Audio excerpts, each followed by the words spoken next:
to O.J.? Of course she would. Of course she would. That was her husband and the father of her children. Is it possible the person who killed Nicole somehow framed O.J. for this crime, too? Mark Furman did. You see, he tried. He brought the glove and everything else. Yeah. Who's a bigger role model, O.J. or Michael Vick? O.J. Yeah, O.J. Who's more liked, O.J. or Howard Stern? O.J. He loves O.J. And that's the type of guy I think O.J. was trying to avoid his whole life. Oh, absolutely. Yeah. Why was he walking around with a rabbit? I have no idea, man. I mean, there was a chicken out there. It was pretty crazy. Yeah, you're part of the whole scene. You know, there's another tape, but it's that same guy. Like, you interviewed him twice. Yeah, I thought I screwed up the interview. I thought we didn't get him the first time, so I redid it. How you doing? Yeah, I'm doing fine. How are you? Doing all right. Hey, is O.J. being set up by the white man? Absolutely, without a doubt. Yeah.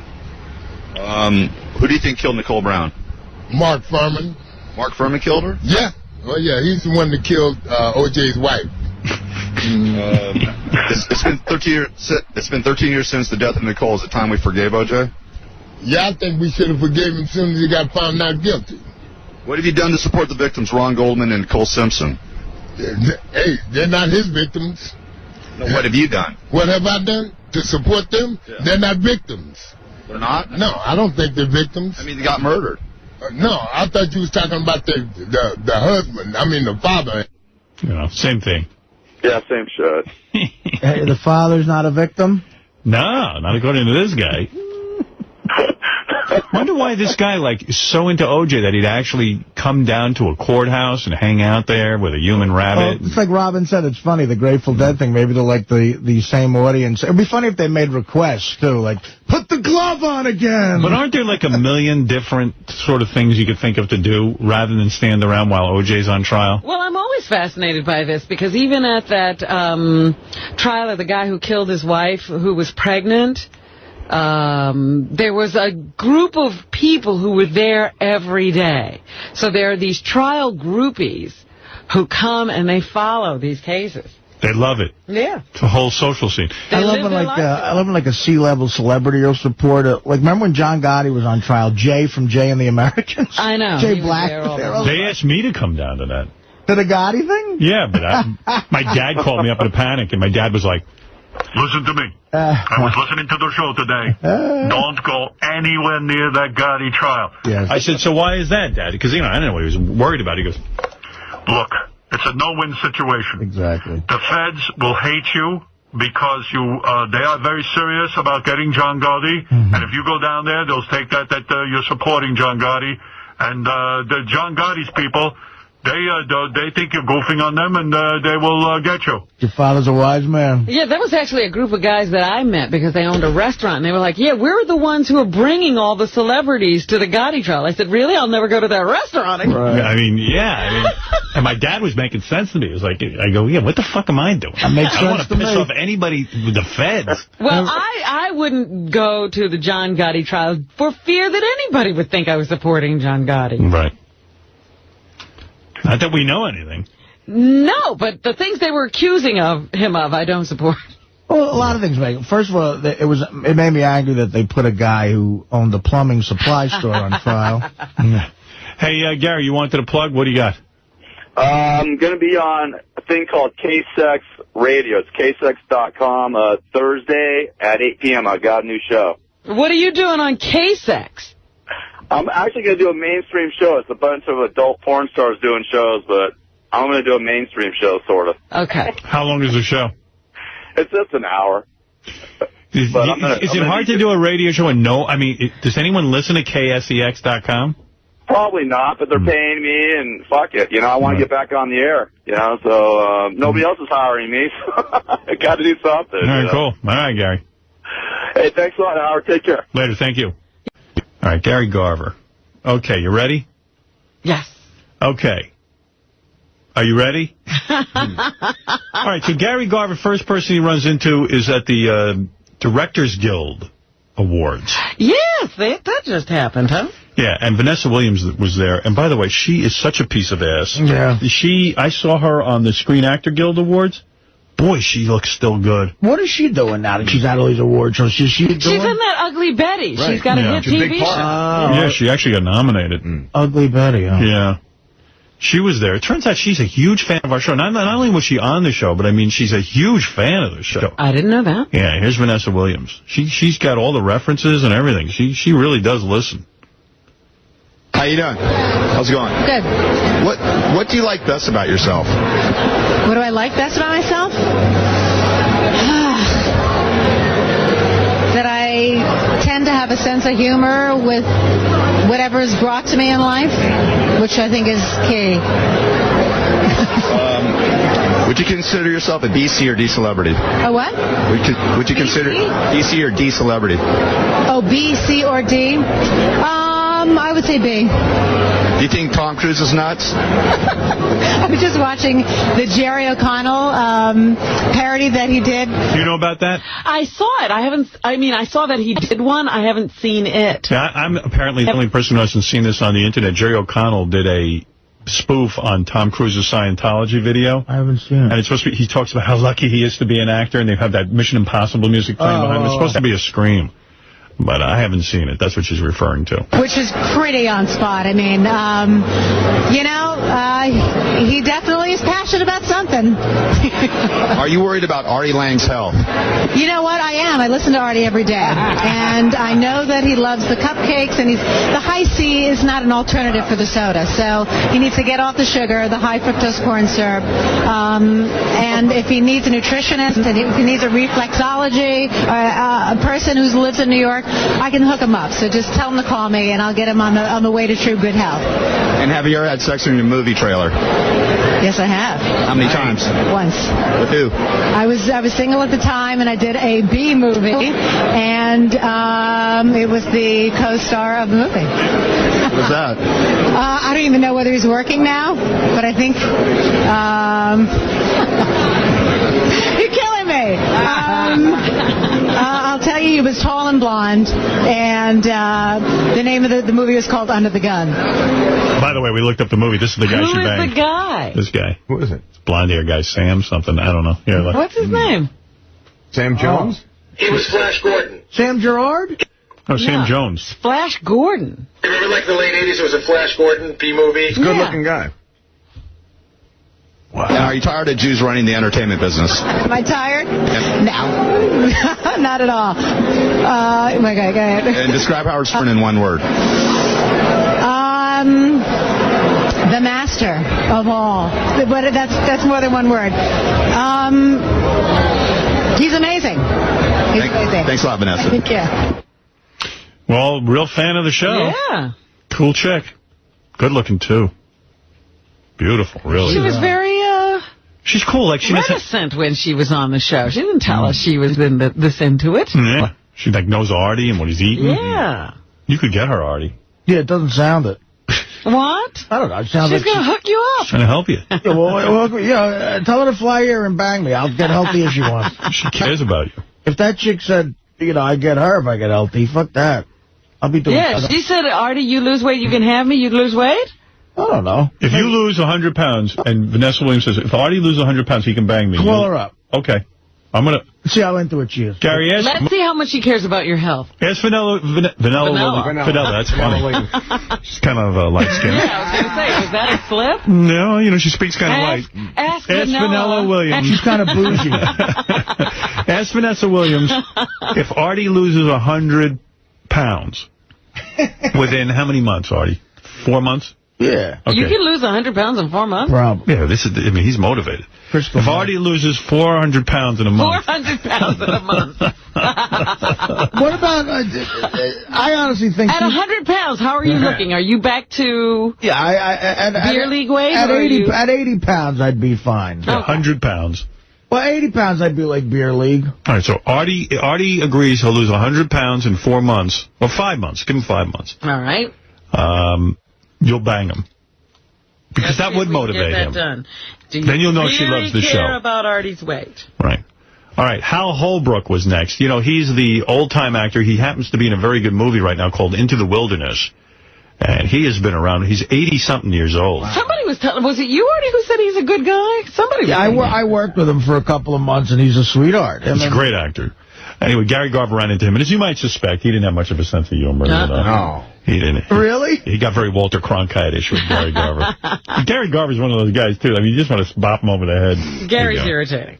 Are you an ABCD celebrity? What? Are you ABCD celebrity? How you doing, Mr. Holbrook? Learning to meet you. Hi, how are you? Gary. How you doing? Do you miss the spotlight? Do I what? By the way, that is the single greatest question you could ever ask a celebrity. Do you miss the spotlight?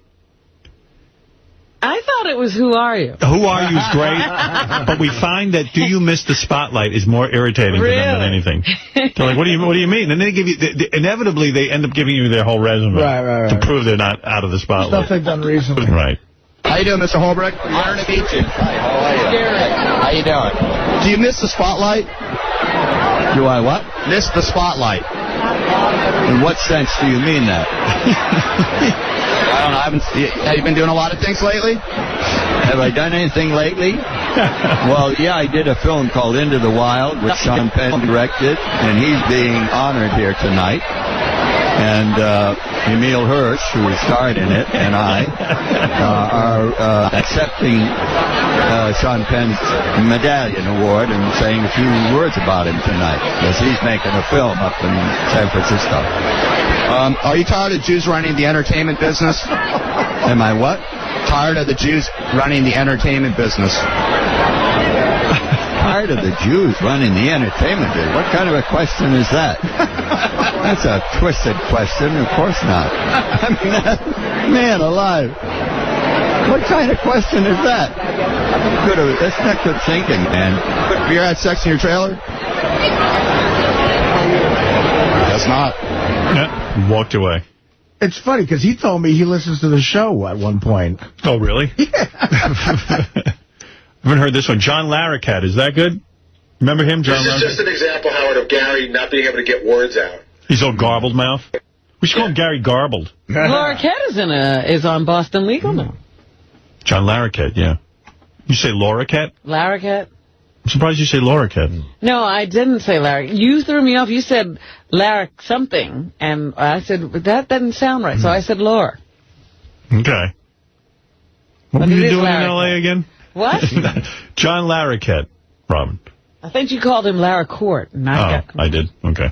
Anyway, here he is as Gary Garver gets garbled mouth. Have you forgiven Mel Gibson for his I can't even say it. Anti-Semitic remarks? I don't know enough about them to give an opinion on that. Wow. Gary gets nervous. Chris O'Donnell, remember him? He was in Batman. He played Robin. Do you remember that? Oh, sure. You know who I'm talking about? And he was in a movie with Artie called The Bachelor. Yeah, he was at the same thing I met Holbrook on, yeah. He was at the Bob Hope Classic, the golf classic. And that sounds like fun, like celebrities all get together and play golf. That Bob Hope Classic in particular. You went? No, but I've heard it's awesome because it's on Pebble Beach or something. It's beautiful, gorgeous area. Yeah, that's a beautiful golf course. All right, so here's Chris O'Donnell. How's it going? Good, how are you? Good. Do you have any funny stories about working with Artie on The Bachelor? Oh, you're from Howard Stern. We were just listening to you guys in the car. Oh, you were? Yeah. We were watching the history of Howard Stern's over now. We were having fun watching, listening to that. Artie, no. I don't have any good stories. I'm getting better stories just listening to him talking about it all. Are you worried about Artie's weight gain? You know, it's a little scary. I went on the website the other day to check him out. He's definitely lost some weight, and guy's an animal. He's got to watch it. What would you say to him? Well,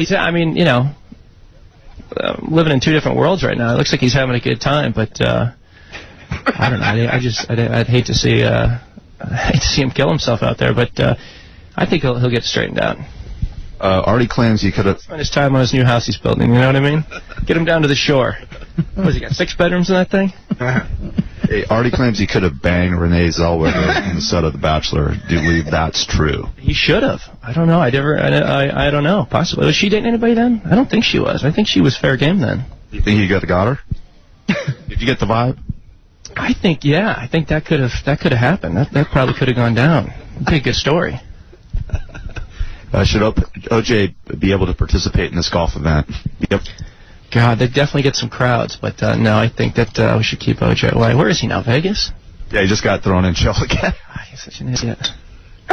Did you ever have a partner with smelly genitals? You know, I've had, what is that No Door? Is that what he was promoting the other day on Letterman?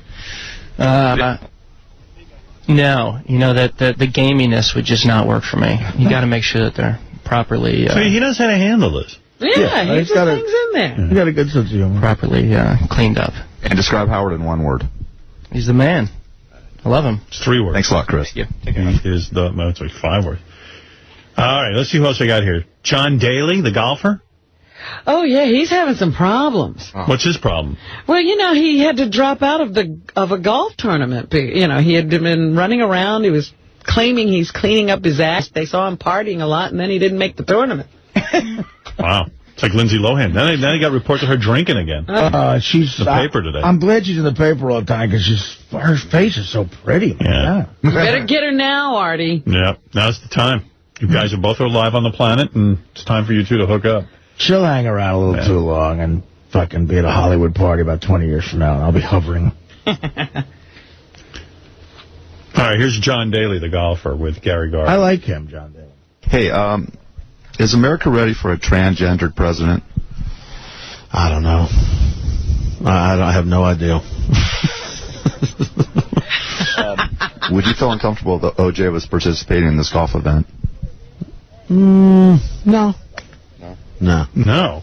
Would you let Britney Spears babysit your children? I need Britney Spears to babysit me. I love her. I don't care what people think about her. I love her. I love her, too. No panty-wearing whore. Yeah, I mean, what's not to like? I mean, it's not a matter of we're worried for her.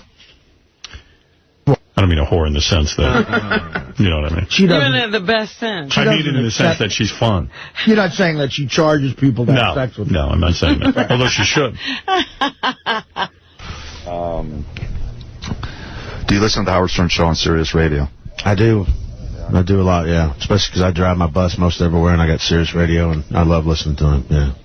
Describe Howard in one word. Asshole. Funny in a dirty way.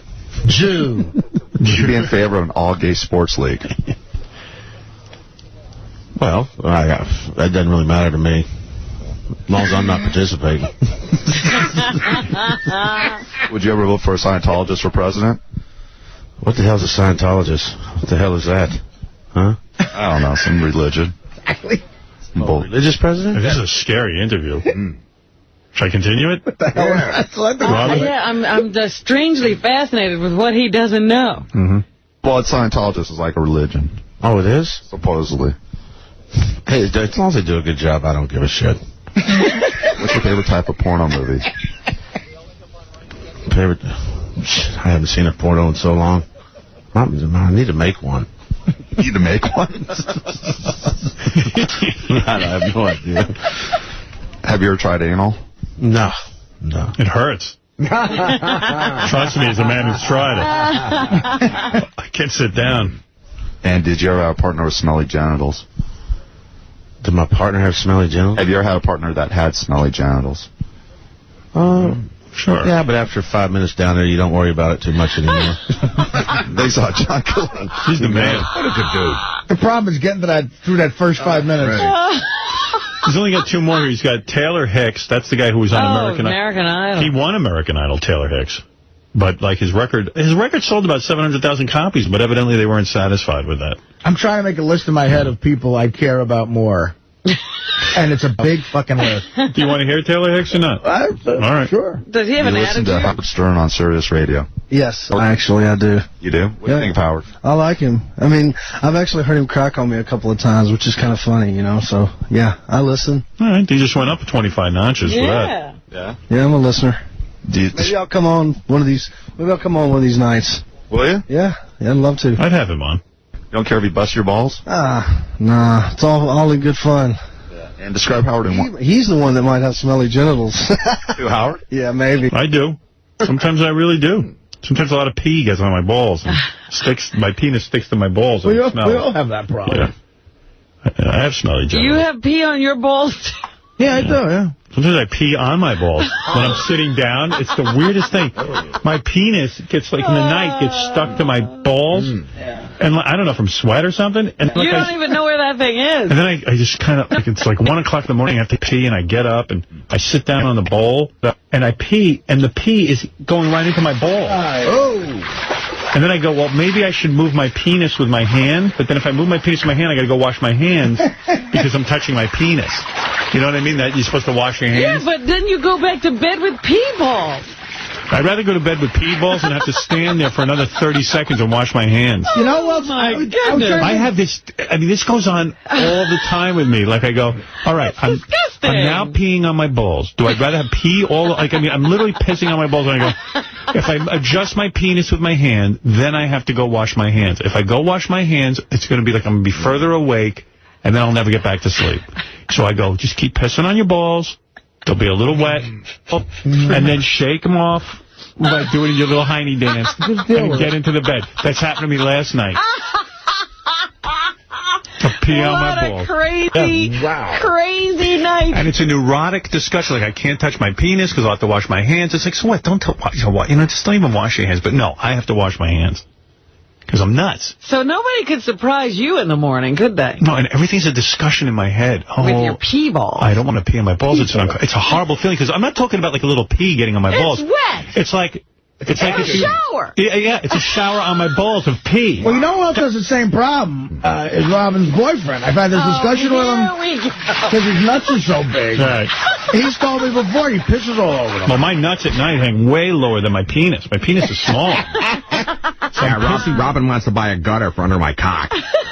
Does Jimmy really have those bigger balls? Come on, at this point you can come clean.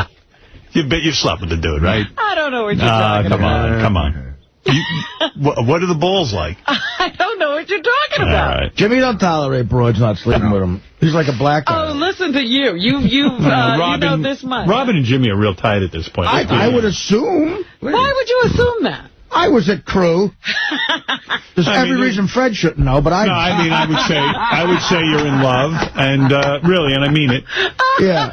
And I think you're in love, and I think, you know, you've definitely seen his balls. But we're waiting until marriage. Okay. If he asked you to marry, would you say yes? I'm not marrying anyone. If Jimmy said, Robin, I want to marry you. Robin, Ophelia, Quevers, Florentine. What about a prenup? Would you say yes or no? What? Would you say yes or no? I would say no. You would? Yeah. Why? Because I'm not marrying anyone. I so think that's a hard-ass thing you put on, and I think if this guy asked you, you'd say yes in about 30 seconds. Well, you can think all you want. Right. With pee balls and all.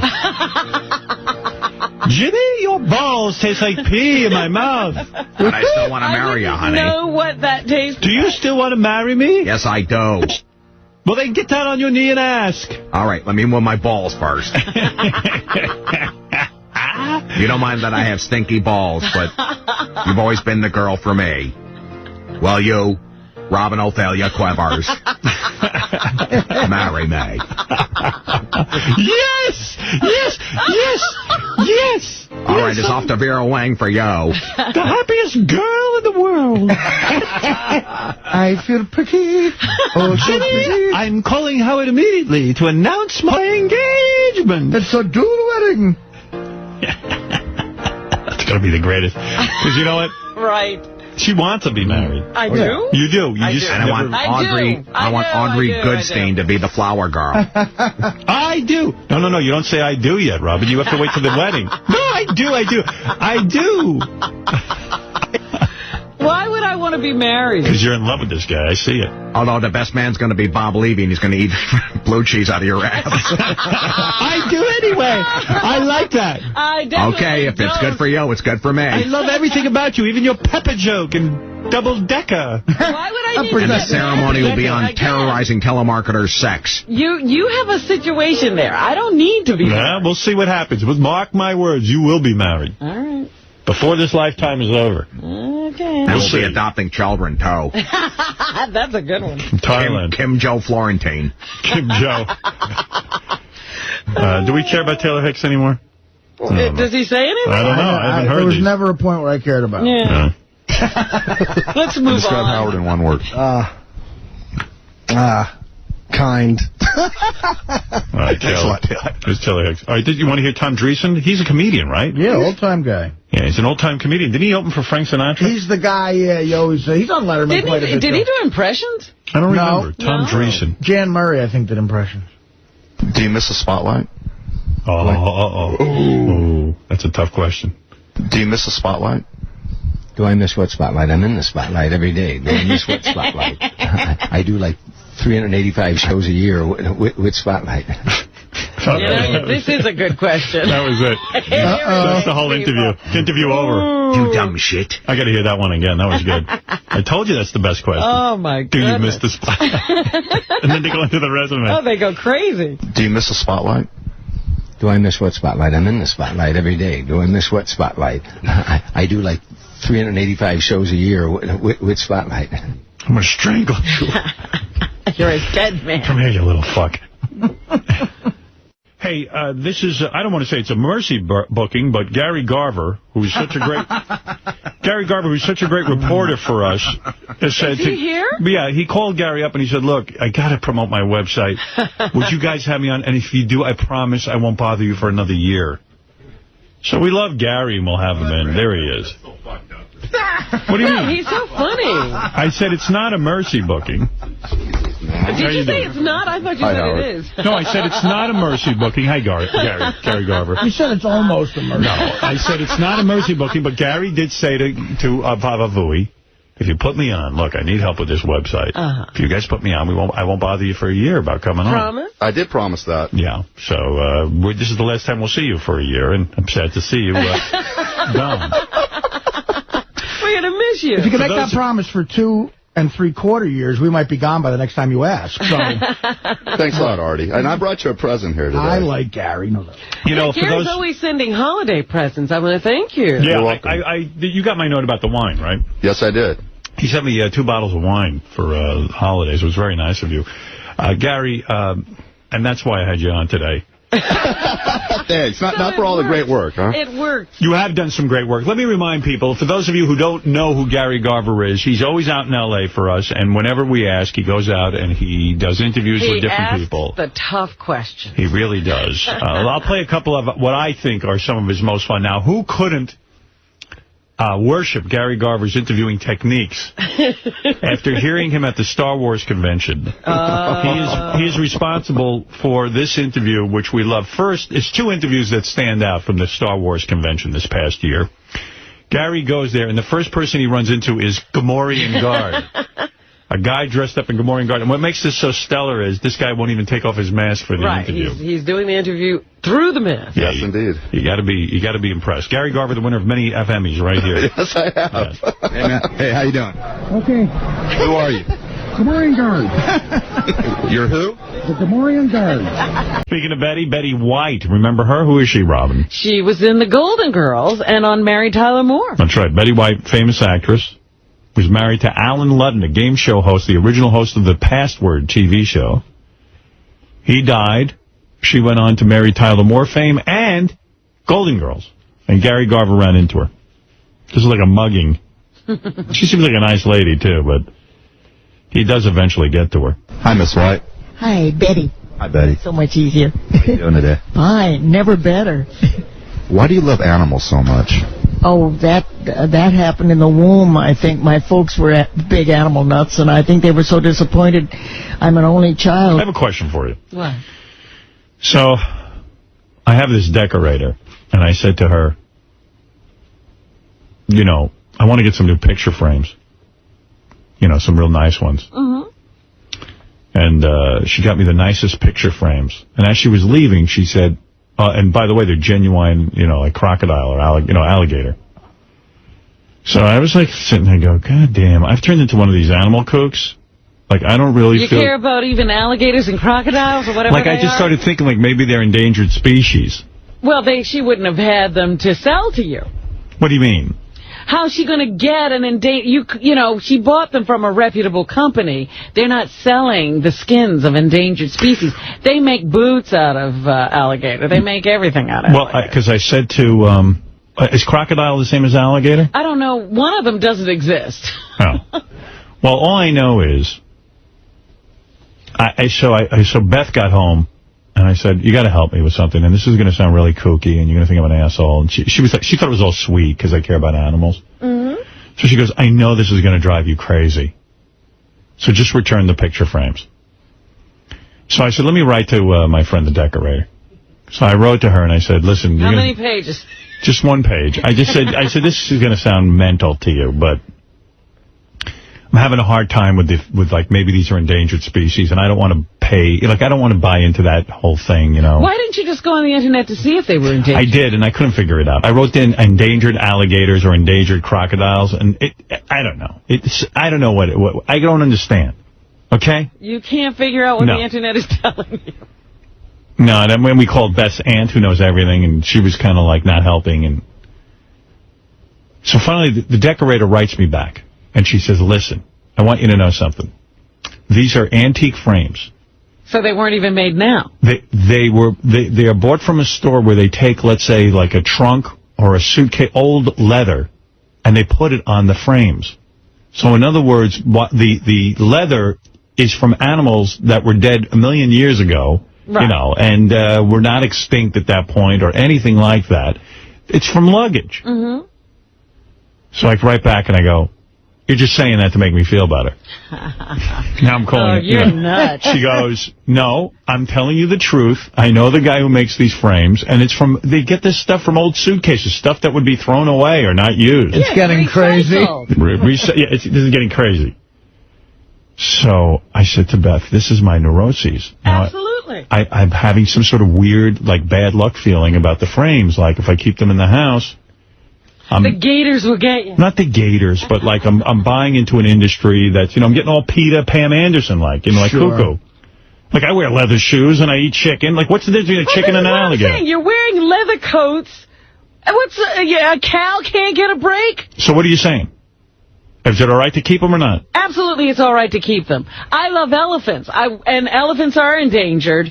I have ivory tusks in my home, but they were years and years ago. They're not the current ones. How do you know? That's what they tell me. I'm buying it. No, they're antiques. They don't kill the elephants now and take their tusks and make ornaments out of them. Well, people do, but I don't buy brand new ivory. You have to have a license to sell ivory even. So you're saying you have to be a reputable dealer. So you're saying the alligator skin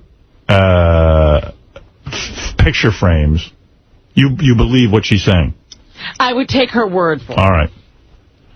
I don't know. I have a weird feeling like I'm buying into this whole, like, they're going around killing alligators and, like, there's going to not be any left on the planet. Not that I give a shit. They'd eat the fuck out of me. But I don't know. They wouldn't have a moment's hesitation on taking you apart. This has turned into one of my kooky obsessions. Right. So Beth even said, just get rid of the frames because you're going to obsess every time you look at them. I go, but this is crazy. I know I'm being cuckoo. God, I think you're being cuckoo. You do? Yeah. But look, I mean, if you don't worry about I feel like they went out and killed an endangered species so I could have my picture frame. Are alligators endangered? I thought we were killing them right and left. They were removed in 1987. They're no longer on the endangered species list. Oh, all right, then fuck them. But maybe these were killed during the endangered species time. Oh, maybe you should grandfather in some concern. All right. I don't know. I don't know, man. I know. And don't send me email about how I'm a kook, right. Okay? I already know I'm a kook. I'm not as kook as Artie, though. Of course not. I'm still the leader. Hey, Howard. I'm a Looney Tune. Are you still calling for the total elimination of sharks? What? That's one thing I'm absolutely, because you can't see those bastards. He's going to start wearing shark shoes. Yeah. Shark, I don't care. Sharks? I'll eat a goddamn shark. Sharks were in existence for one thing in history, to make a really cool movie. Right. Now we don't need them anymore.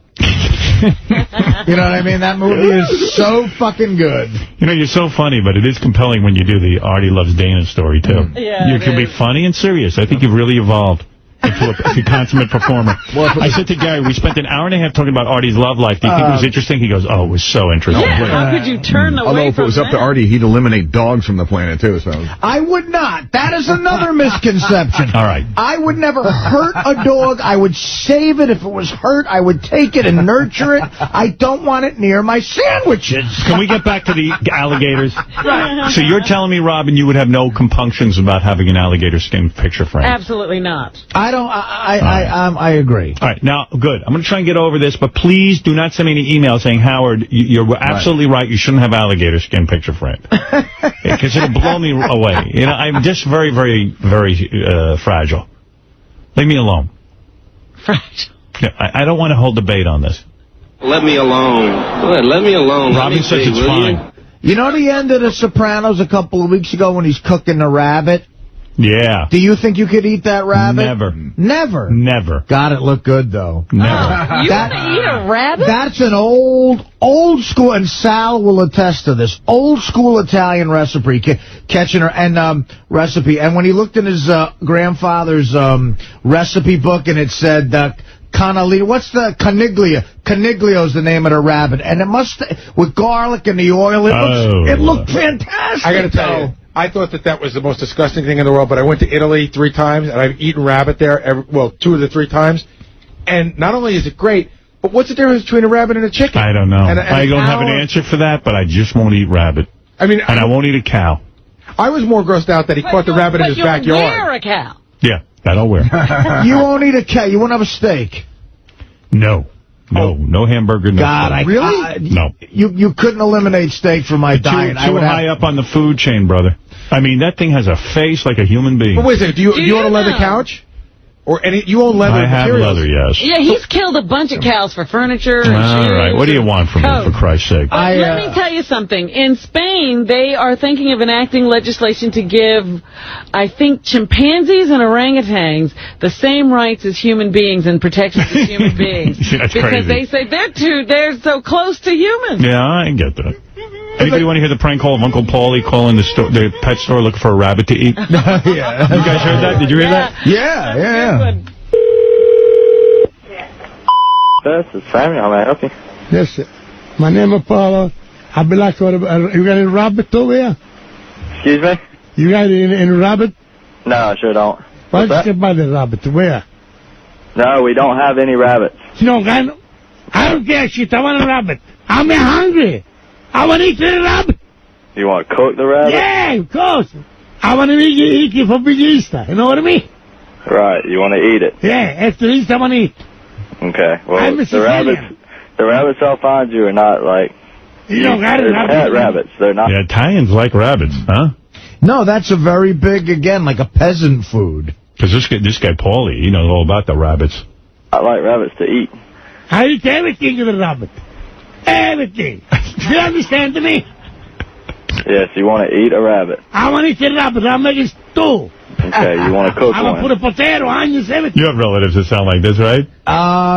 Very similar. Yeah. For Easter, capiche? Yes. Okay, yes. You got to give me a fucking rabbit or what? No, I'm not going to give you a fucking rabbit. But you don't want to give me a fucking We rabbit? don't do fucking cruelty to animals. That's wrong. You know, That's wrong, yeah. That you can do that kind of shit to fit things. Oh. You want to do it to your fucking self, go home and do it to your fucking self. Oh, I got to go home. Fuck your ass. Fuck yourself. Fuck you.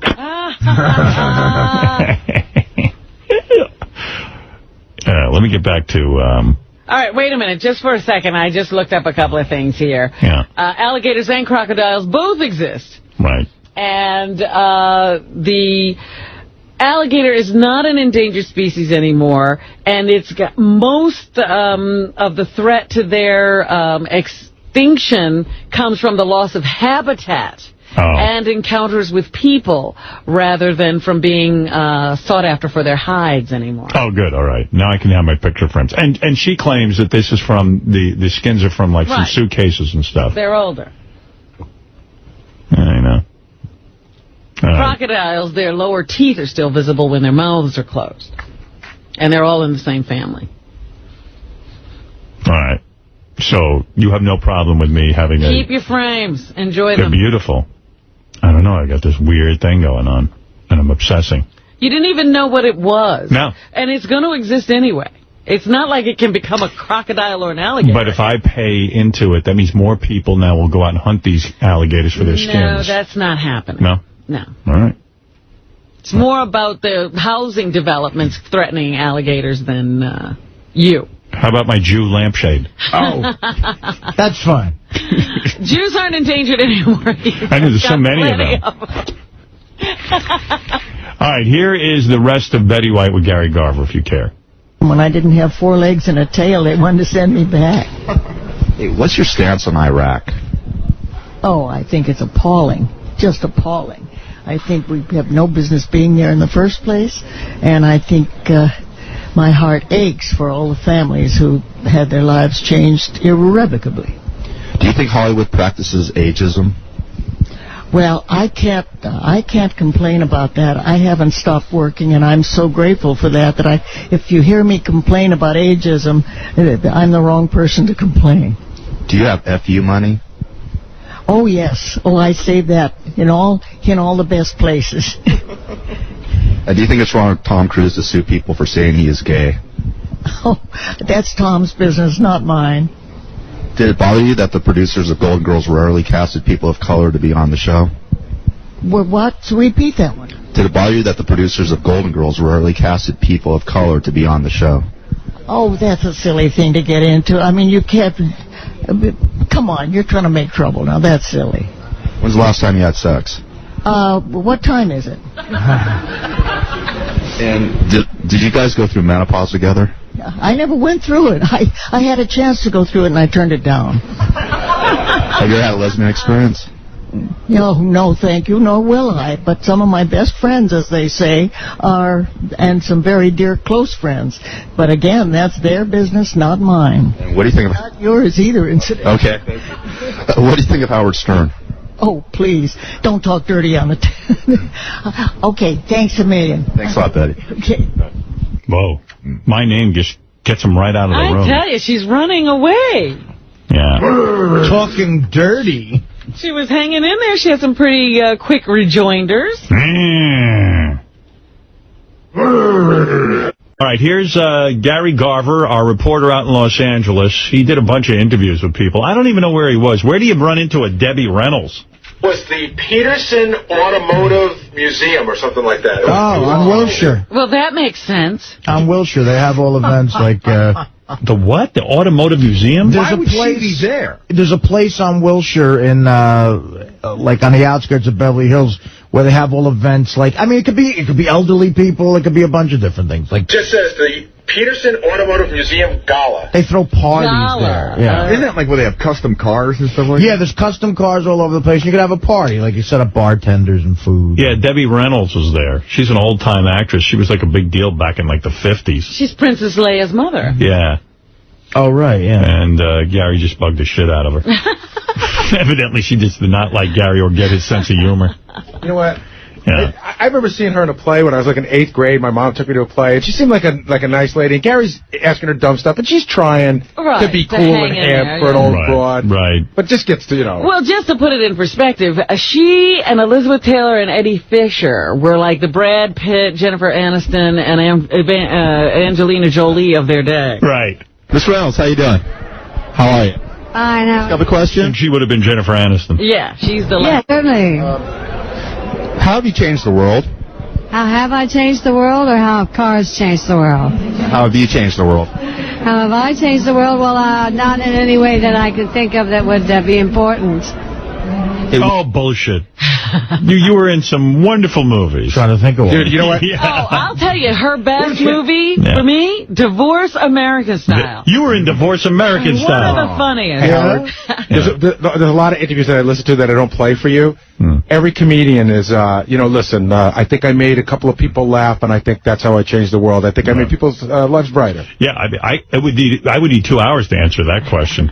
How have I changed the world? Dude, you made lesbians acceptable on network TV. Yeah, but you're on that influential list. Yes. She's not. I'm a very important man. When did you lose your virginity? I don't remember that. I think it was on my honeymoon. Where do you stand on gay marriage? Oh, I think that everybody should have their own preference. Do you think George Bush should be impeached? No. Say yes for No. When was the last time you pleasured yourself? Oh, my God. None of your business. Was it recently? Oh, certainly. Wow. Ever banged a black guy? No. No? No. I've had them to lunch and dinner, and they're my friends. That generation didn't bang a lot of black I had them to lunch and dinner. Lunch and you know who They're my waiters. And you know who them is? Sammy. Really, I had What's them 9 times 8? dinner. 9 times 8 is your business. My business? 48. What do you think of Howard Stern? 48. Oh, dear. Uh-oh. She was funny. She doesn't know 9 times 8. Well, I'll tell you something. She lost money each time she got married. She probably has a problem with numbers. I think he's a business. 48. What do you think of Howard Stern? I think he's okay. He's a nice guy. Thank you. Yeah. When you do the show? That was sweet. I like Debbie. That's nice. Yeah, I got no beef with her. Let's hear the answer. Would she do the show? Well, she's at a car show. She might as well do my show. Really? No. No. Do you trust the Jews? I married 3. 3 of them? Yes. At the same time? Yeah, the same time. Yeah, we had a party. What went wrong? Why the Jews? Why the Jews? Marry the Jews. No, they're just very nice men, and they just happen to be Jewish. How many times have you been married? 3. 3? 3 Jews.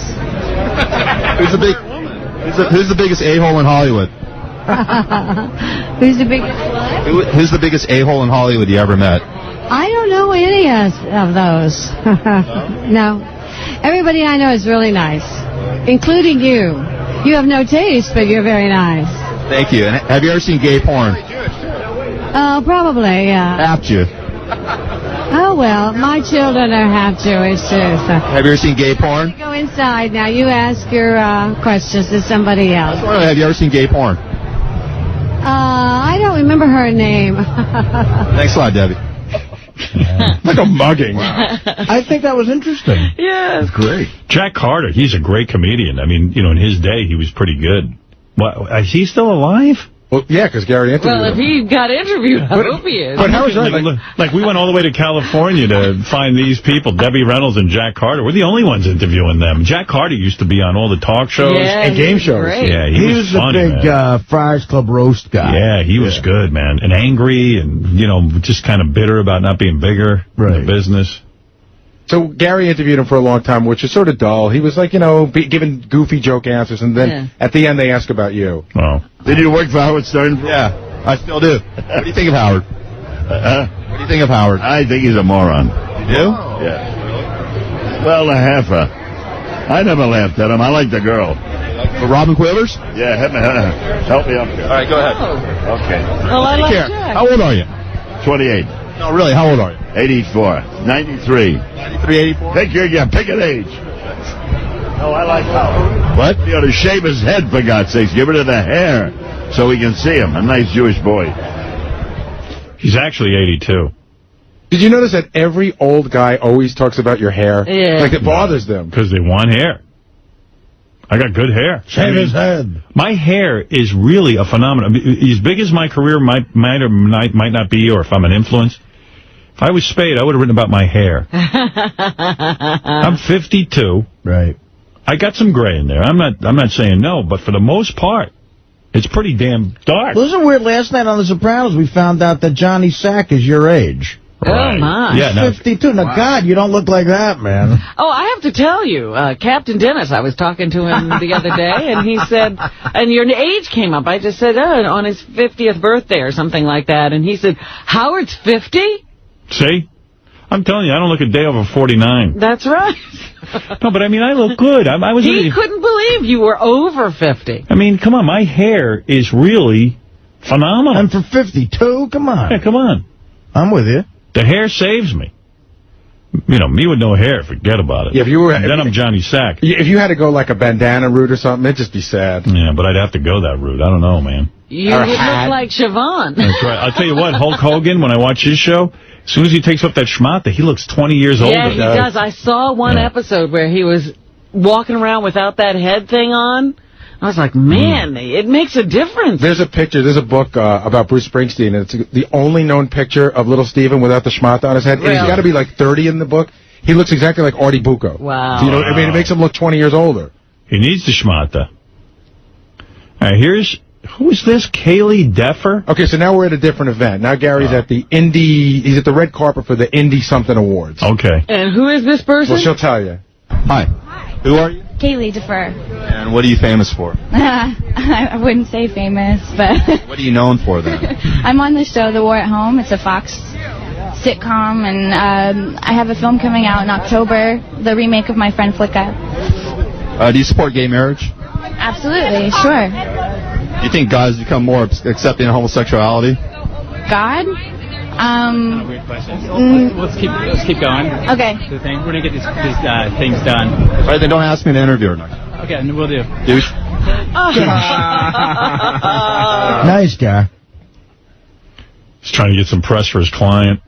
Yeah, he asked Gary to interview her, and then he thinks, oh, no. It sounds like a kid. I mean, I wonder how old she is. Probably 20. Yeah, that's the kind of guy who goes, please, just ask about My Friend Flicka. Yeah. I'd actually like to hear something about My Friend Flicka. Who the hell's idea was that to remake? They always remake those every couple of years. Lassie, My Friend Flicka, some horse movie, some dog movie. That sounds like a chick who's on her way to having a career.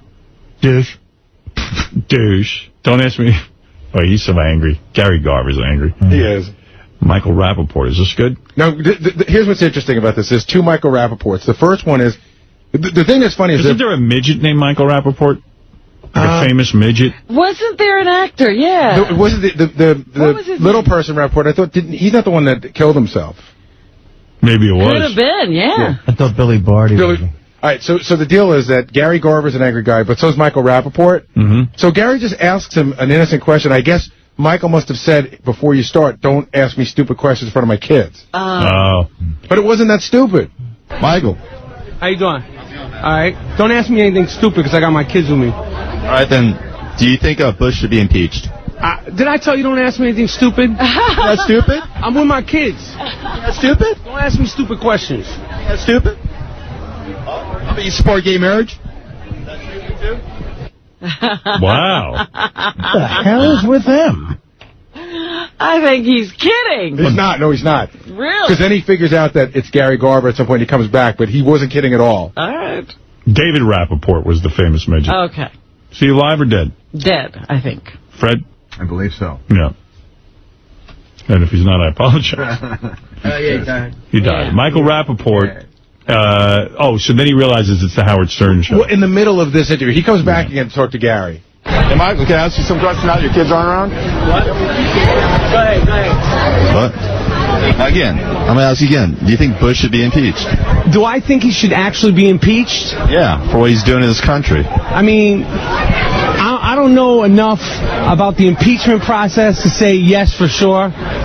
So that's my answer. You support gay marriage? Yes. Do you think lesbians are the way they are because of genetics? Why just lesbians? I don't know, because that's what Howard asked me to ask. Is this Howard Stern? Yeah. Oh, man. Why are you getting all so pissed off at me, man? I told you why. I just asked you about Bush. I Jesus told you Christ. I was with my kids and don't ask me anything stupid. Well, that's not stupid. It's about the country, Whatever, dude. I told you. Anyway, go ahead, man. Wait, they're not done. They start getting an argument over who can beat each other in basketball. You think guys become more accepting of homosexuality? Ask Howard if what happened the last time somebody asked you something stupid. Asked you something, Susan? Yeah, Howard. No, I'm just playing. That's my man, though. So you got to show me respect, man. I'm Howard Stern's, Well, show me some respect, too. I don't even know who you are. Gary Garver. All right, go ahead, man. What else? These are good questions, man. Go ahead. Do you shave your private area? No. Do you? Yeah, I do. You shave your chest, right? No, I don't. All right, keep going. Give me something good, man. This is Howard Stern, man. How do you feel about Osama bin Laden's niece getting a reality show? How are you? Nah, it's all right. I got it. We'll go American Me on him. You what? Go ahead, man. Ask me something good, man. What's up, man? What's going on? Are they scuffling? Are they scrabbling?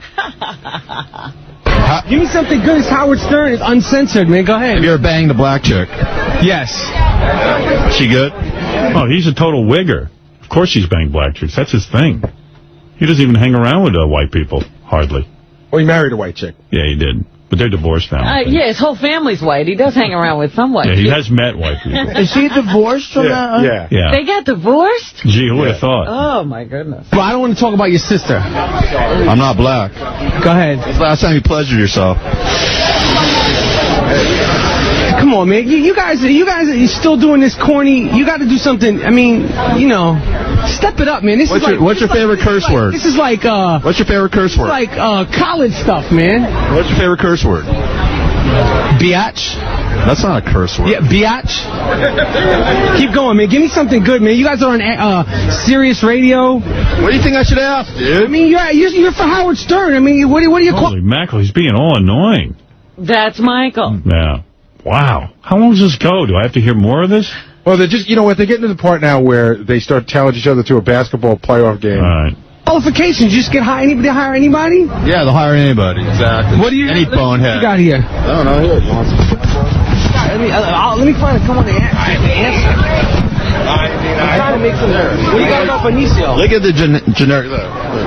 Oh, this is just. Yeah, those are generic questions. Nah. Benicio's not showing up. Neither is Nick Nolte. No, that's all bullshit. Would you like it? It's all horseshit. I thought you'd have something good for me. Anything? I answered you, right? Yeah, you answered. All right, cool.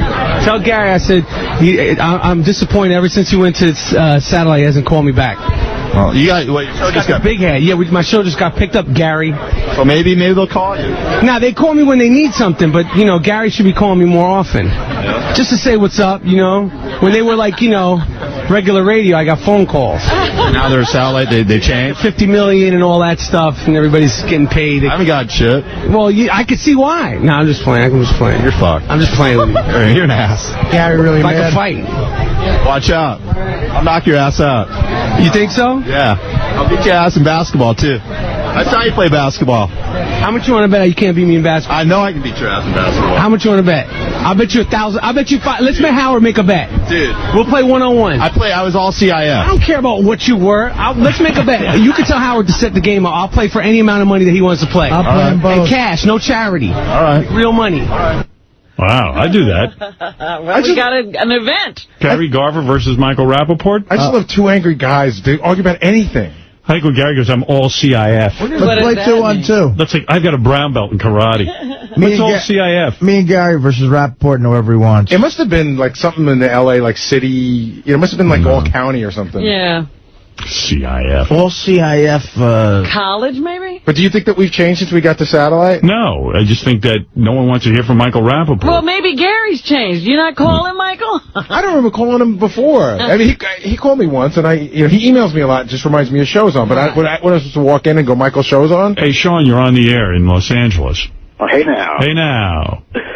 Yeah, I was actually CIF is a little thing for high school students out here. I actually was on CIF for baseball. It's not really that big of a deal. Okay.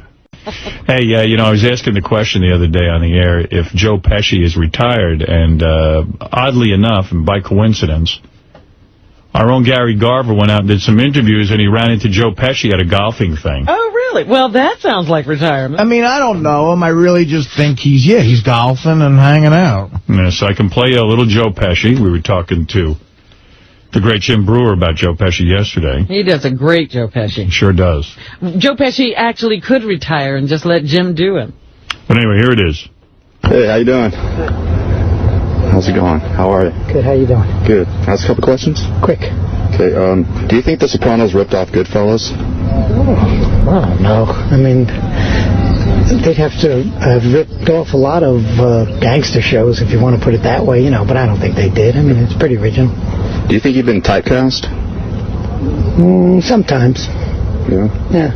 Hey, do you listen to Howard Stern on Sirius Satellite Radio? You know, I haven't heard Howard on that show, I have to admit. You know, I mean, I used to watch him on television once in a while and catch him on the radio when I'm driving. Would you go on his show ever? I don't think so. It's nothing against Howard. I mean, I just haven't done any interviews or, like, staying a little private. You know, I keep to myself more. You retired from acting in 1999. Are you still retired? I didn't really retire. I just haven't found anything I really want to do yet. Yeah. Who is your role model? My role model? Yeah. If I had to have a role model, I would take Mother Teresa. Actually, really. Yeah? Yeah, that's where it's at when you get older, I think. Should we deport illegal aliens? What? Illegal aliens? I don't know. I don't like to have a voice on things like that, you know? I mean, we're all illegal aliens when you come to think of it, so... That's true. Yeah. How sick are you people saying funny like a clown? I don't mind that at all. I don't care what they say. It doesn't matter. As long as they remember the stuff and they enjoy it, that's good.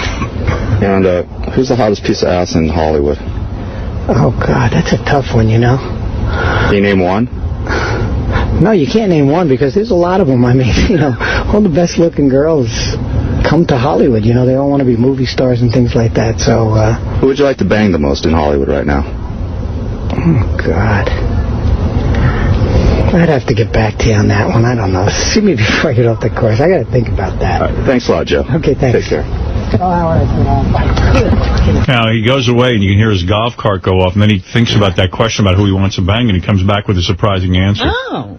Come on, one that you really could, just one. I'm trying to think. I'll let you know, really. Really? Can I come back to you later? Hey, come back later. I'll think about it. Okay. I hope I can come up with one. All right. There's too many of them. There's too many of them? Thanks a lot, Joe. Okay. Take care.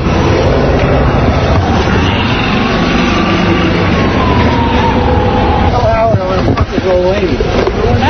Hold on. Say what? You say what? You want to do what? Tell Howard would like to fuck his old lady. She's pretty nice. Yeah, you'd like to fuck Beth? Really? Did they get married yet? No. Oh, they didn't? No, not yet. Well, maybe before he gets married, give me a shot. Really? Why don't you go on the show? Maybe he'll let you fuck her on camera or something. I can't stop my mouth sometimes, so I try not to do interviews. You know what I mean? So. Hey, let me ask you one question. Do you shave your private area? No, I don't shave it, but I cut the hair sometimes. You cut the hair sometimes? Yeah, if it gets too bushy, yeah. That's cool. Thanks a lot, Joe. Okay, bye. Take care. You don't know who you don't know who you want to bang yet? Jessica Simpson sometimes. Thanks, Joe. Nice. There you go. There's Joe Jessica Pesci. Simpson, but only sometimes. A Joe Pesci update, if you were waiting for one. Well, he's not retired, just hasn't found anything he wants to do. How did he get so rich? I don't know. You know, he seems like he worked on 4 or 5 movies, and now he's like just hanging out. Think about it. He's in Lethal Weapon 2, 3, and 4. He probably cashed in with those. Yeah. And he made a lot of movies. I really don't think of him as having made a lot of movies. The Super, The Public Eye, My Cousin Vinny. My Cousin Vinny. You know who Anne-Marie Johnson is? Yes. Black actress? Light-skinned black actress. Yeah. Says she was on The Tonight Show with me. I don't even remember. That's possible. Gary said Gary Garver, we did a whole long interview with her, and she claims that they couldn't find anybody else to go on The Tonight Show with me. Everybody declined, like even like Liz Taylor. And like people just wouldn't go on with me, and she went on. I guess she's a fan. Oh. Yeah. I don't remember her. Isn't that weird? Basically, very pretty girl. Yeah. She had some nice stuff to say about me. What was your first impression when you met him? Very attractive, nice and tall and thin. I like him tall and thin. Very appealing and just very personable. So you liked him? I like Howard. Yeah? Yeah. So I think I remember her. She was gorgeous. Yeah. Yeah. What do you think Jay feels about him? I don't watch Jay. You don't? No, I don't think Jay's funny. But I'm sure Jay is somewhat intimidated by him. Really? Yeah, I think so. Yeah. Jay took Stuttering John from the show. I know, and wastes him. I mean, really? That was a bad move for Stuttering John to do. I mean, it was a bonehead move, but, you know, it was a career move. Well, he's making a lot of money. Yeah, but, Yeah. Yeah. So you think that was cold of Jay to take Stuttering? No, it's business, but it was John's decision, and I think he made a bad decision. Woo. You know what else Pesci was in? Made a lot of money Home Alone, like all 3 of those. Yeah. Oh, right. That's right. Yeah, he's got cash.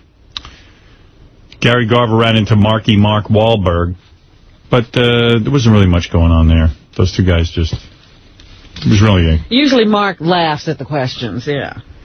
Yeah, Gary Garver was kind of like weird with him. He was like, well, how did you get so mature all of a sudden? How come you're not banging chicks? And then Garver starts going into his own problems. You're a nice guy? Nice guy. What happened to you? Shit, man, you got to grow up sometime. Yeah, I know, I hear you. It happens. It happens to the best of them. What was the revelation that made you grow up? What happened in your life that made you change? It's a number of things, you know. Jail, parenthood, a culmination of things. But I'm loving life right now. That's It's cool. I'm going through a struggle right now. Oh, yeah? Yeah. What's that? Just, changing up my life, trying to, be good and be cleansed.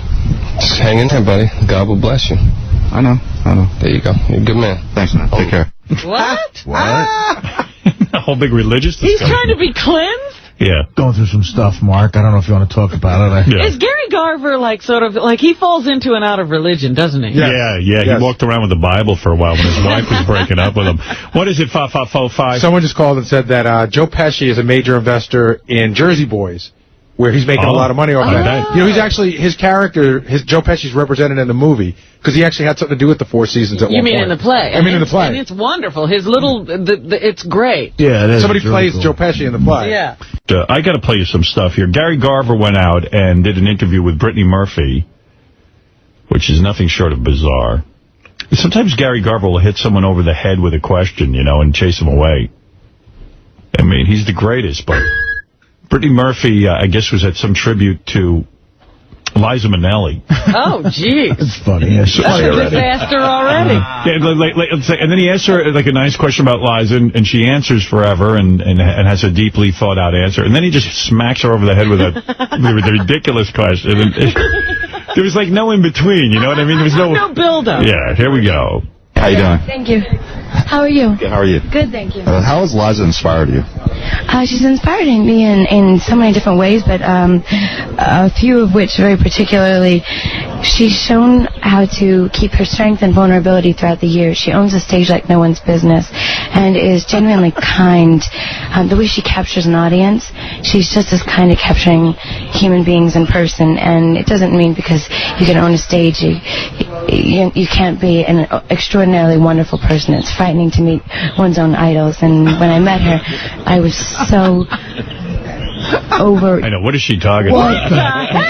Yeah. Wait. Just more than pleased by the human being that she is. Hey, why do people think you're crazy? I'm sorry? Why do people think you're crazy? I didn't know that people did. Wow. Did you have sex with Howard Stern? Have a wonderful, wonderful night. Thanks. Thank you. Why do people think she's crazy? Replay that first answer. I think that was a question that came right out of her answer. It just was a knee-jerk reaction. Yeah, I was listening to that answer, and I said to Gary, in all sincerity, I said, is she on coke? I was like, what is that answer? I don't understand it. But, that did sound like coke rambling. Yeah. Wow. I just think that's the way she is. I don't think she is on coke. What do you think of that? And that's even more frightening. I think she's done enough that she doesn't have to do it. That's great. Let me run down some Gary Garver for you, and then we're going to get into some Playboy evaluations with Kevin Custer. Kevin Custer is the guy who got Jillian Grace into the Playboy pages, and we've been getting, ever since we got the Sirius, I don't know what's in the air, but we've been getting pictures of these friggin' gorgeous women. Really Playboy caliber women? They look it in their pictures, and I think we might even have a triple play here today. Three women who will actually end up in the pages of Playboy. But that's up to Kevin. Kevin is the photo editor for Playboy and makes that decision. He actually works for the magazine. Yeah, he's the guy who brings half all the pictures. He's the gatekeeper. And he can right away, because that's what he did with Jillian, was say, look, I'm taking her to Chicago for test shots. Yeah, and and once you get in Playboy, you know what happens. Then you're right in Pauly Shore's bed. That's right. You get to sleep with Pauly Shore. And that's the ultimate goal. Direct pipeline. You bet. All right, Gary Garver. He went out and interviewed a bunch of people. First, he runs into Bo Derek and some guy named George Barris. I don't know who George Barris is. George Barris, I don't know. I had Gary look him up on the internet. What did you find? He's a guy that used to, sort of soup up cars and stuff, and I guess he got famous in the 60s because a lot of his cars were in movies. All right, here's Gary Garver at some of them. And he runs into the famous actress Bo Derek, who was in the movie 10, with the guy named George Barris. I'm so good, thanks. We need the whole... Do you believe in the afterlife? No. Nope. Hey, do you think this country has become too politically correct? Yes. No, I changed my mind. No, I think it's better. What's your feelings on Bush? Acting very well. What's your feelings on Bush continuing to keep our troops in Iraq? Got to finish the job. I forgot. She's like some ultra-conservative. She's a conservative, yeah. I think those braids are pulled too tight. Well, after you marry a guy when you're 15, you become conservative. Yeah, you don't want to see any nonsense. Do you shave your private area? Shut up. Well, come on. George and Bo. George and Bo. Bo, George. George and Bo. George and Bo, this way. To the left. Hey, George, how's it feel to be roasted tonight? I'm not going to be roasted, but toasted. Toasted? Toasted. Bo's going to toast me. Yeah, I'll toast you, George. Hey, Bo, can you just... I'm listening to the photographers in the background fighting very desperately for a picture of Bo Derek and George Barris, and I'm like, those poor bastards. They're taking pictures that'll never be seen anywhere. You know, Bo, it's 1978. They got to hope George Barris or Bo Derek go on a killing spree. Yeah. I mean, it's amazing the effort they have to put. I mean, Bo Derek at this point should be an easy picture, right? That's an easy get. Is she still Apparently not. She's still wearing the cornrows? No, she gave that up. I don't think so. Cornrows. The movie we shot at Zuma Beach when we rode the motorcycles into the water. Oh, my God. Wow. Yeah, that was great days. I forgot about that. So you had sex with Bo? Huh? Shut up. This guy's very rude. Describe Howard Stern in one word. What? Disgusting. Disgusting? What did he say? Describe Howard Stern in one word. Howard Stern in one word? I never heard of him. Who's he? Hey! You know who Howard Stern is? Very good. Never heard of him. Never heard of him. Hey, when's That's okay. We never heard of you. last time someone took your temperature rectally? Come on, Howard Stern. You don't want to talk sensible, let's not do it. Okay? Thanks. I'm sorry. Why do you have to be sensible with a guy who suits up cars? Sorry not to be sensible. And I like when he starts rambling about some incident he had with Bo Derek. Yeah, when we did what? She's like, oh, yes, I remember that. Zuma Beach, we drove the motorcycles in the water. What? He's just probably embarrassed to say he hasn't banged Bo Derek. He's hanging around with her, and he's her friend. That's what you want to be, her friend. Get to. Dude, there's no honor in that. You want to be the guy who just talks to her. Right. Her buddy. We're friends. Then he ran into that lawyer, Gloria Allred. Yes. And here's what Gary Garver spoke to her about. Hi, Gloria. Hi, how are you? How you doing? Fine, thank you. Hey, do you think that this country has become too politically correct? No, I think that's a slogan by the right wing to try to stop women and minorities from enjoying their rights and winning new rights. By the way, that's a pretty good answer. I like that. You know how everyone, when they want to dismiss you, they just go, oh, you're just being politically correct. Meanwhile, you might be trying to correct something that's fucked up. But it was definitely dreamed up by conservatives, according to what I've heard. Yeah, like what is the one thing people always go, oh, they're just trying to be politically correct? Like when you're trying to be racially sensitive or something? Right. Oh, yeah, you know, it might be because some people have really had their rights trampled on. You know what I mean? But it's a good way of making you feel like a jerk. Right. You know, I've never seen... I love when, like, Al Gore comes out with this great movie about what's going on with the environment, and then the conservatives will go, oh, man, he's just trying to be politically correct. They somehow manage to make anybody who's into the environment a pussy. Well, not only do they say that, now he's running for president. Like, that's a bad thing. Yeah, that's even bad. He doesn't really believe in anything because he's running for president. He's just saying that because he's running for president. They can embarrass you and just not saying anything. What you do. Yeah. He's just trying to be political. He went to Vietnam. He's a pussy. Yeah. They've turned going into Vietnam into being a pussy. Yeah, how'd that happen? George Bush managed to do that with that Karl Rove guy. I got to hand it to them. They're good. John Kerry he didn't deserve the Purple Heart.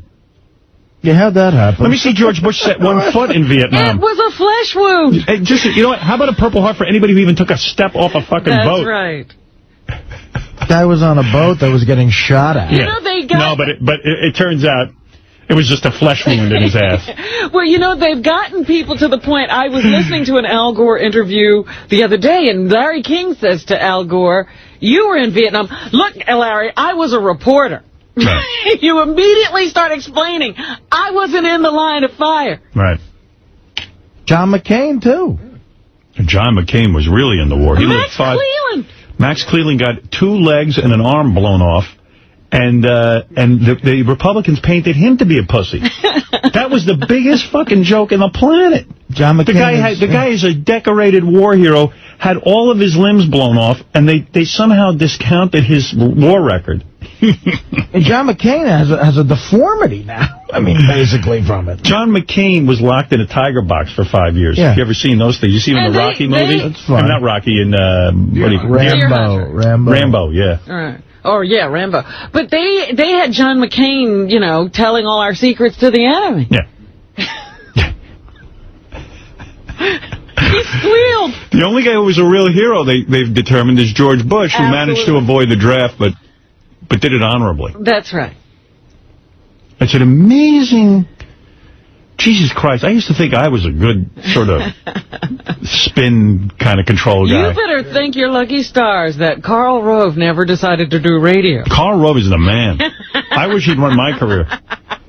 I'd be the hero of all time. Yeah, it's a shame he didn't fall in love with you. Like, what's it cost to get a Karl Rove to represent us? Probably a shitload. Yeah? How much? Really? Seriously? I want that guy. Well, now that he's worked in the White House, yeah, crap load of money. If you could take a guy who's gotten his legs and arms blown off and make him look like a pussy, yeah, I say that's a guy we need.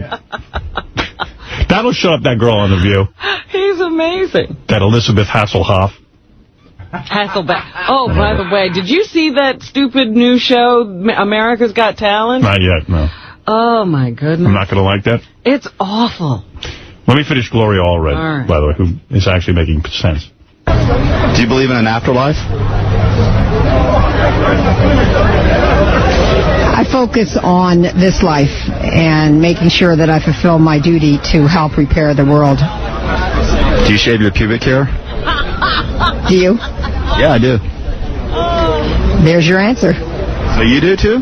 No. I mean, I think that's the only answer that matters is what you do with your private parts. Do you trust the Arabs? I think it's unfair to generalize and engage in stereotypes. How about the Jews? Same answer. Who's the most important person on earth right now?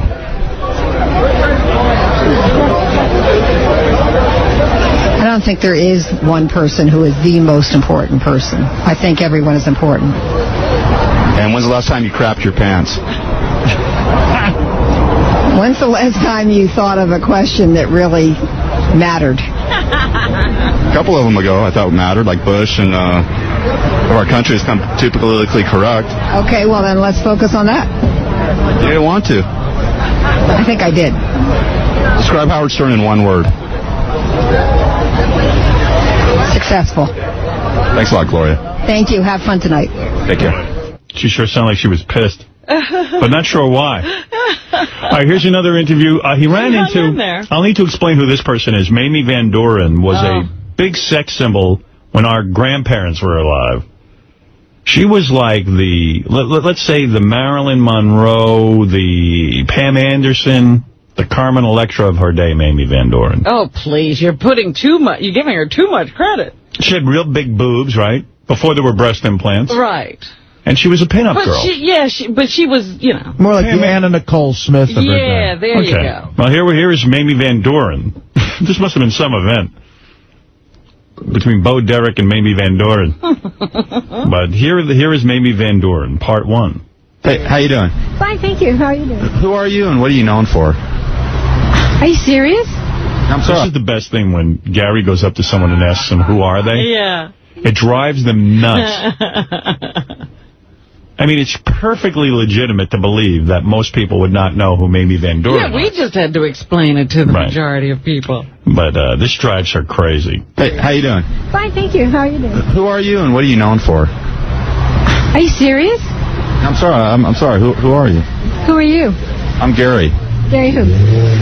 Gary Garver. What are you known for, Gary? Doing reporting in a talk show. Oh. What's your name? We got to brush up on it. What's your name? Amy, don't tell me because George is coming right now.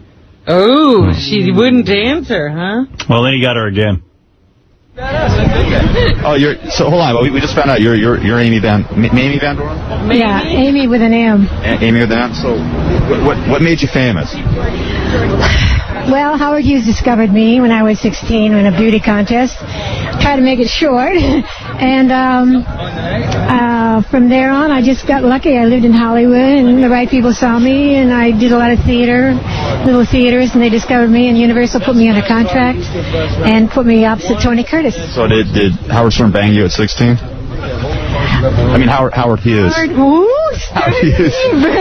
No, but I wouldn't mind banging him. I hear he's He's very sexy. Howard Hughes, I mean. Howard Hughes, well, we did hanky-panky, but he was kind of strange. He was eccentric. I was only 16 when I met him. Here we go. And, Do you shave your pubic hair? yes, absolutely. I'm hairless all over. And describe Howard Stern in one word. He's fabulous. I love him. I listen to him every morning. I haven't recently because he's changed his thing, but I'm going to try to get on to his whole scene. I wish him a lot of luck and success. Thank you so much. Okay, thank you, Howard. Bye. Mamie Van Duren. All right, I like her. She's going to get serious. She'll be a subscriber. Anyone who's a subscriber, we like. That's the ticket to being our friend. So there you go. I tell you what I'm going to do. I'm going to take a break. Then we're going to set up. We're going to let these girls see if they can get into Playboy. And then I have so much more to do with you. Hey now. I really do. Hey now. Haven't heard Hey of now. It. Give me a hey now. Hey now. Hey now. There you go. I'll give you something you care about. Here's sports. Gary Garver went to the ESPY Awards. I don't even think they've aired yet, but they actually taped them. They did air. They were on last night. Okay. All right, I'll play you some interviews. You know who Chris Paul is? No. No. Chris Paul, NBA Rookie of the Year last year, New Orleans Hornets. Surprise to us all. All right. All right, I thought you guys would be excited about this, you sports guys. I did not know that he was the Rookie of the Year. Absolutely here not. he is. How you doing, man? All right, you? Hey, congratulations on Rookie of the Year. Thanks a lot. I appreciate it. What's the worst thing a coach has ever said to you? Worst thing, that I was too small to play basketball. Really? Yeah. He was wrong about that, huh? Yeah, exactly. Tell him. If you watching, you was wrong. Hey, would you be okay with getting naked in front of a gay athlete? What kind of question is that? What? Just curious. I'm not messing with that one. How many groupies have you been with? Me? Zero. I don't do Zero. I don't do that. I got a girlfriend. Does it upset you that there are so few black football and basketball coaches? No comment, man. Take it easy, boy. He's out of there. Send him running. Katie Couric will probably do a more in-depth interview with her on the news. She'll get into the gray area. Yeah, Gary Garver, that is a guy who should have Couric's job. Katie Couric should launch golf balls out of her vagina. I'd watch that. I'd watch that. You know who Danny Clark is? No. No. No, you see? I thought this was a big deal. If Artie doesn't know, we're really in trouble. He plays in the NFL, Oakland Raiders. Danny Clark. Damn, I almost feel like not playing these now. You've got Gary Garver interviewing people we don't know. Here's Danny Clark for anyone who knows who he is. Huge Raider fan. Man, huge. It's the year of the Raider this year, too, man. We got Art Shell back, you know, a coach and a player, so he bleeds silver and black. You guys are 60-1, man, in Vegas. I know. It's good. It's good. Your name's Danny Clark, and you're with linebacker. Yeah, I'm a linebacker, and, you know, team captain. It's a great deal. I'm real excited about where we're going to go this year. Hey, do you abstain from sex before a big game? Absolutely. At least 2 days. Have you worn your uniform during sex? Never. Would you be okay getting naked in front of a gay teammate? I'm not sure about that. As long as he don't come by me, I'm good. Do you know any closeted gay athletes? I don't, and I don't care to really be a part of all that. Do you think O.J. should be remembered as a football hero or an alleged murderer? A football hero, of course. Have you shit yourself during the game? Never. Have you ever smacked a teammate's ass when they did a good job? While he got his pants on, yeah. Yeah, you guys, what are you leading up to on this, man? Nothing. Are your private parts shaved? No. They're not? Okay, thanks, Danny. What the hell? What kind of station is this, man? That's pretty cool. What station is that? Satellite radio. That's cool. I get it. Okay, describe Howard Stern in one word. Nuts. Nuts? Yeah. Listen to him?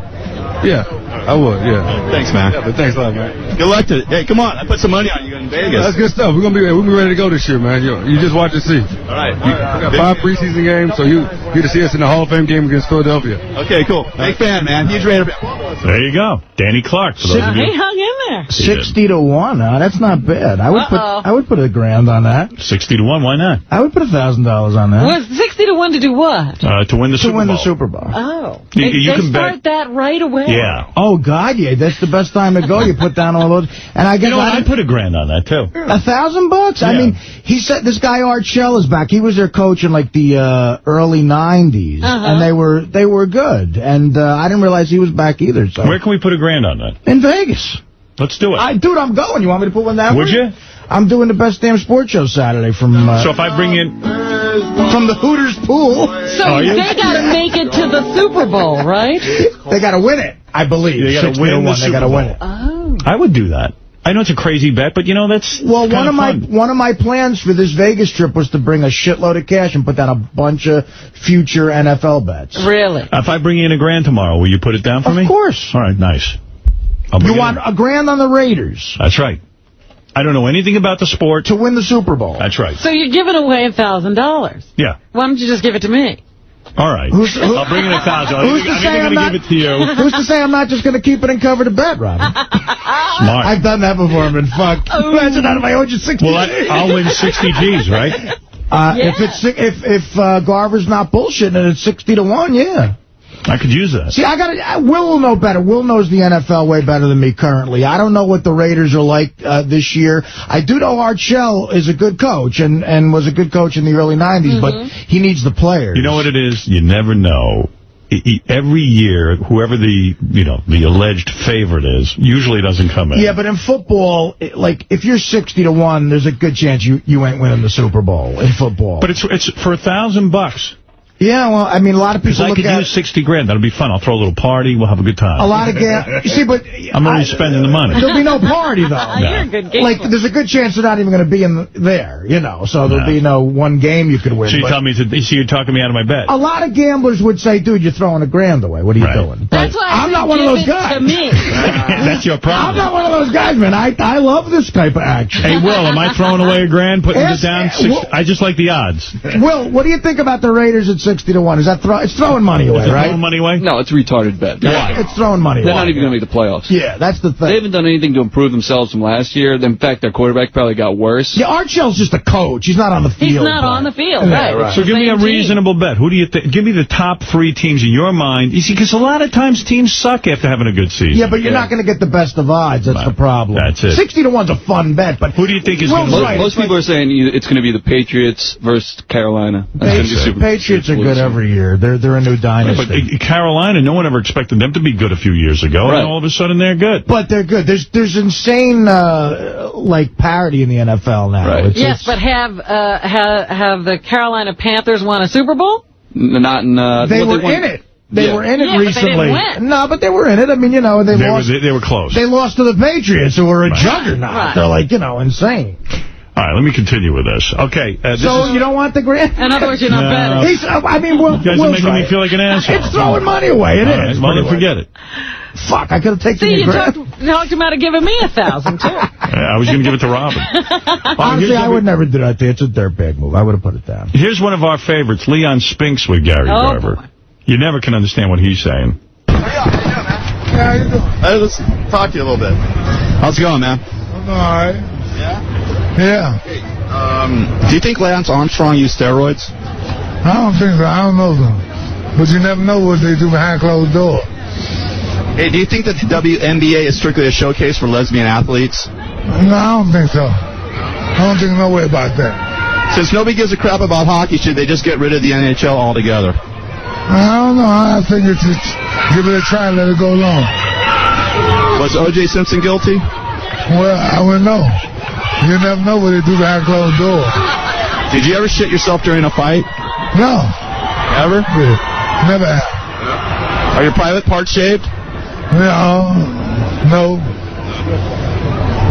What do you think Shaquille O'Neal's... The guy won't fix his teeth. You think he shaves his private parts? That would have been funny if he said yes. Yeah. He's got to ask him some questions where he's got to really talk. Yeah, he's given us the short answer. Yeah. But he's the one guy when you say, how are you? And he says, I'm all right. You don't believe him. Right. You think he's lying right off the bat. You know, he's got a kid fighting now, Leon Spinks. He's got a son. Is he doing okay? I think he's doing okay. Yeah, he's a contender, yeah. IQ is. What do you think Shaquille O'Neal's IQ is? I don't know. You got to ask him. Did you abstain from sex during a big fight? No, I never did. You still bang? Yeah, still bang. Up until the fight time? No, way before the fight. Have you ever had an injury to your penis? No. Nobody hit me in the head. Would you be okay with getting naked in front of a gay teammate or athlete? No, I'm not gay. Hey, describe Howard Stern in one word. Nasty. Me? What's he talking about? Hey, describe him how it's well, you didn't say a word, but you threw up on my foot. Guy beat Muhammad Ali fucking in the ring, and I don't believe it. He's broke. That's unbelievable. I don't believe it either. He ran into Pat O'Brien, which is great. You know, the guy. Oh, love Pat. You know, everyone. Do I have to repeat who Pat O'Brien is? Only our hero. Yeah. Ask you a couple questions? Yeah, we're on our way out, but go. As soon as he brings up the incident. Oh, he's got to run, right? He's got to run, yeah. Hey, describe Howard Stern in one word. Successful. Yeah. Hey, what do you think of him playing all your phone calls and all that? It's a History Channel at this point. It's a History Channel? 16 months ago. 16 months? We've moved on. We haven't. To us, it's like yesterday. He ran out of there. It's the History Channel. Yeah. You're like Hitler. They keep playing the tape. It's more like the classic movie channel does.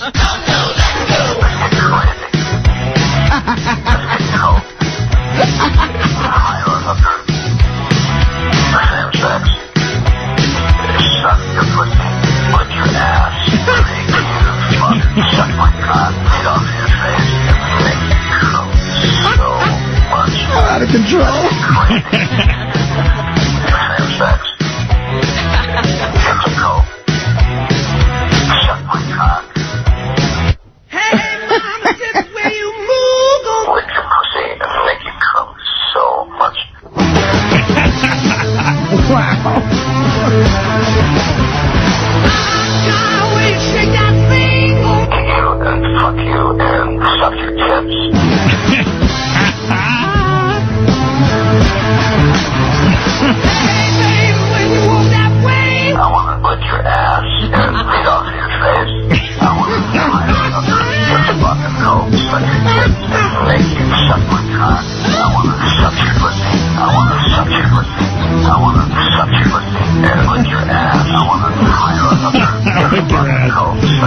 I wish I could do an interview with him. Like what's with all the ass licking? I want to beat off in your face. She's in the next room with his girlfriend.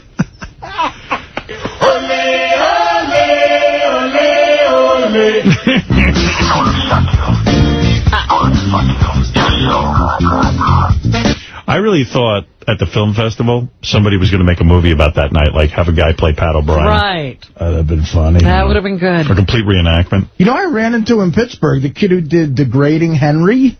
Yeah. Oh. Wow. He lives in Pittsburgh. He says hi. He was with his kids.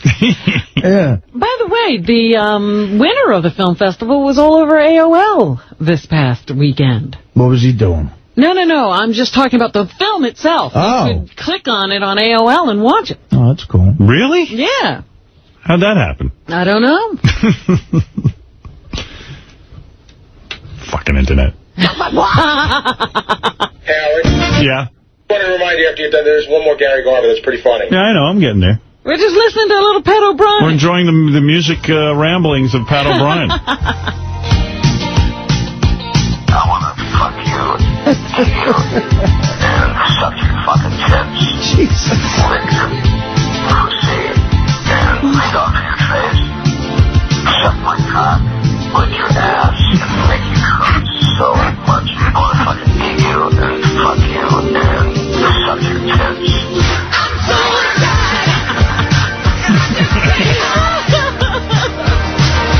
You're so fucking hot. You're crazy fucking hooker. I'm so fucking into you. These songs are good. Yeah. Funny. You know what I also loved was that phone call they made to the sex phone person with him. And every time he said coke, she was like, look, I'm going to have to hang up on you if you say that again. Let me see. I might have that.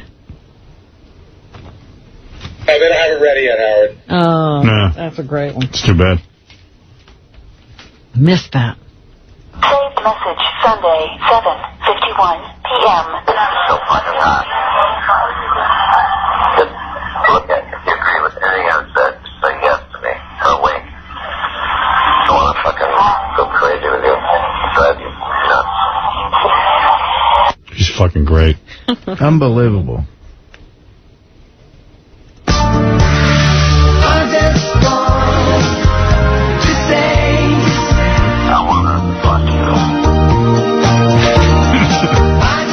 I just called to say I want to fuck you.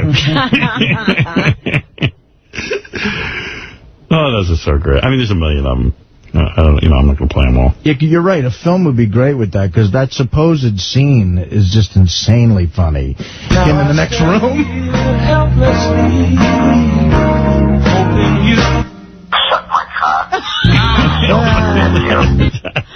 I'm so into you. I want to fucking read off your face.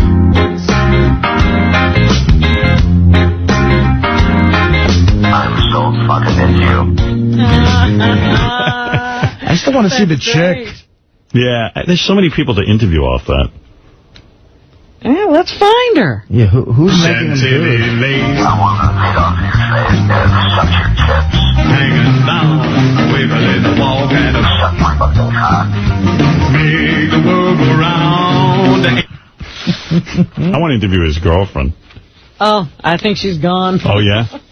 Betsy? Betsy. You know, we got to pay attention to Betsy, but let's fucking go crazy. Let's see, where was I? Gary Garver.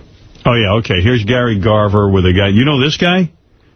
Sean Alexander, NFL running back? Yes. That name sounds familiar. He won the rushing title last year. Yeah. Right. He's a guy, he's on the Seattle Seahawks. Okay. How you doing, Sean? I'm good. How you? Congratulations on your season. Thank you very much. Hey, let me ask you something. Would you have a problem with a gay athlete in the locker room? Not really. You know, I think everybody's gonna do their own thing. I don't think it's right, but I do know some people that are gay, so you know, I wouldn't really worry about it. You know of any openly gay athletes in the NFL at all? No, not at all. Hey, what's the worst thing a coach has ever said to you? Probably in college. After a game, or after a practice, the coach told me that he should have never recruited me, and he should have never recruited anybody from my state. Would you have sex with Serena Williams? Never. Never? No, I'm married. Have you ever gambled on a game? Never. How many groupies have you been with? I was a virgin until I got married. You were a virgin until you got married? I was. How old were you how old was that? 24. 20? You were a virgin until you're 24? Yeah, I was, yeah. So during college, and you're like a star running back from Alabama, and you never got laid? I was All-American in high school, All-American in college, and I was a Pro Bowler, and then got married. You got married, so you were still a pro in the NFL, and you were still a virgin? Yeah, definitely. Did your teammates know about it? Yeah, definitely. And what did they say? It was my choice. You didn't bust your ass? Well, it's my choice. Like, when you have all the girls you want and you choose not to, you can't really bust somebody that's just doing it for a choice. Wow, that's pretty cool, man. Yeah. Your wife must be a hot piece of ass. Uh-oh. She's right there? Get a shot of her? Hey, let me ask you something. Why is the black the better athlete? I don't think it's that. I think it's that you got to be hungry to be a good athlete nowadays. And not saying that white kids aren't hungry or somebody else, another ethnic ain't hungry, but you know, black kids, most of the time in this world, they tell you if you don't become a great athlete, you're never going to get to the top. So a lot of times, that's the first thing and the only thing that they can think about. Have you ever hurt your penis in a game? Yes. You have? Yes. What game was it? I don't know. You know? And do you think the WNBA is strictly a showcase for lesbian athletes? I don't know. I've only watched the championship for one game, and that's when Seattle, the Storm won it all. Hey, do you think the NBA would suck if it took all the black athletes out of the game? It'd probably just be different. There'd probably be another league that would start up. The white league? Well, no, it'd just be another league that would just start up, you know. Somebody would pay money to get another league started. And have you ever shit yourself during the game? No. Never have? Important. Thanks a lot, Sean. All right, nice interview with Sean Alexander. Yeah, I'm very impressed. These guys are sticking in there. You don't realize how stupid some of these questions are until someone tries to answer them. They're really dumb. They don't run. You know, it makes it important when you run away. Like the black guys leaving the league. Well, I don't know. I guess they started another league or something. I just want to make sure I played that. All right, so here's Rosie O'Donnell, and Gary Garver's trying to get her, and she just knows. Like, she's in the middle of an interview with someone else, and he keeps trying to interrupt. And she can just tell that it's funny. Shouldn't give him any attention. Yeah, and she knows. She sees there's something wrong with him. Rosie. Hi, a few questions. How you doing? Hi, how are you? Talk to me first. Oh, I will. Okay, thank you. Hi. So, tell me about this. You're a huge fan of the show. Yes. Asked them to write you in, and they did. What kind of power is that? Well, I think it was just coincidence. I called my agent and said, I love this show. I've never seen the show. I just watched season 1 and 2 in 5 days. And she called there, and Ryan Murphy happened to be flying back and watched my Inside the Actors Studio on a flight, and said, I'd love to, and here we are. And you're a lottery winner. I am a lottery winner named Dawn Budge, who won the Powerball, and is very happy about her newfound status in the community, and decides to have a full body everything. Now, this is exciting, and Brooke Shields is also guest. Now, you guys friends? Yes. Okay. And I enjoy her very much. She's a very talented woman. Well, I wanted to ask you. Yeah, I know, but you can't get in on her questions. But if you wait nicely... She cut in front of me. But she has a camera. You have a radio. You know how it goes. Okay. All right, but I'll come over there. Are you one of the scary morning people who are going to ask horrible things? You got that look. Are you? Do I have that look? You do. You got the look like, watch me do something I would have in 2nd grade. Here you go. Go ahead. Say it. I just want to know, are you friends with Howard Stern? Is that a horrible question to ask? They have no camera. They only have a radio, so it doesn't matter. You could keep asking. Yes. Go. Yes. You worked hard on, the studio. Tell me what you think in person about Tom being let go or fired or whatever you want to call it. I don't really have a thought about it as a business move. I think it is a business move, and to make it personal is kind of silly, I love the guy. I think he's amazingly gifted. He's made over $2 billion in movie grosses. That's a pretty huge amount of money. And Brooke is here tonight. This guy's even embarrassed to be with you now. Look at his face. He's not with me. He's not? Maybe that's why. You can go away, because I'm not going to talk to you. So why not? I thought you and Howard... Your face. No. You like my face? I don't enjoy you. You enjoy my face? Why? I do. What's my face? With him for me? Thank you. That's enough. Thank you. I'll be right back. Wow. So she won't even talk to him, and then he goes back again, I guess. Well, I just want to know why you don't like... What? She says at some point, could you do something with him for me? Yeah. I just want to know why you don't like my face. Why don't you like my face? Gary Garver has no idea that he's weird looking. It's so great. I love Gary because he just looks like a guy that's fun to hang out. And he's a guy who's fun to hang out with. But he looks like he's going to kill you. He's got a face like a catcher's mitt. He does. That's an insult.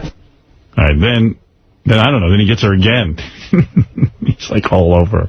Thank you very much. Forget him now. He has no camera. Just remove him. Hi. I don't enjoy you. Why don't you like me? He's being rude. What'd I do? I did not. He really wasn't being rude at all. I don't know. But she had him pegged. He was just asking for an interview. He hadn't had a chance to be rude. He wanted to be rude.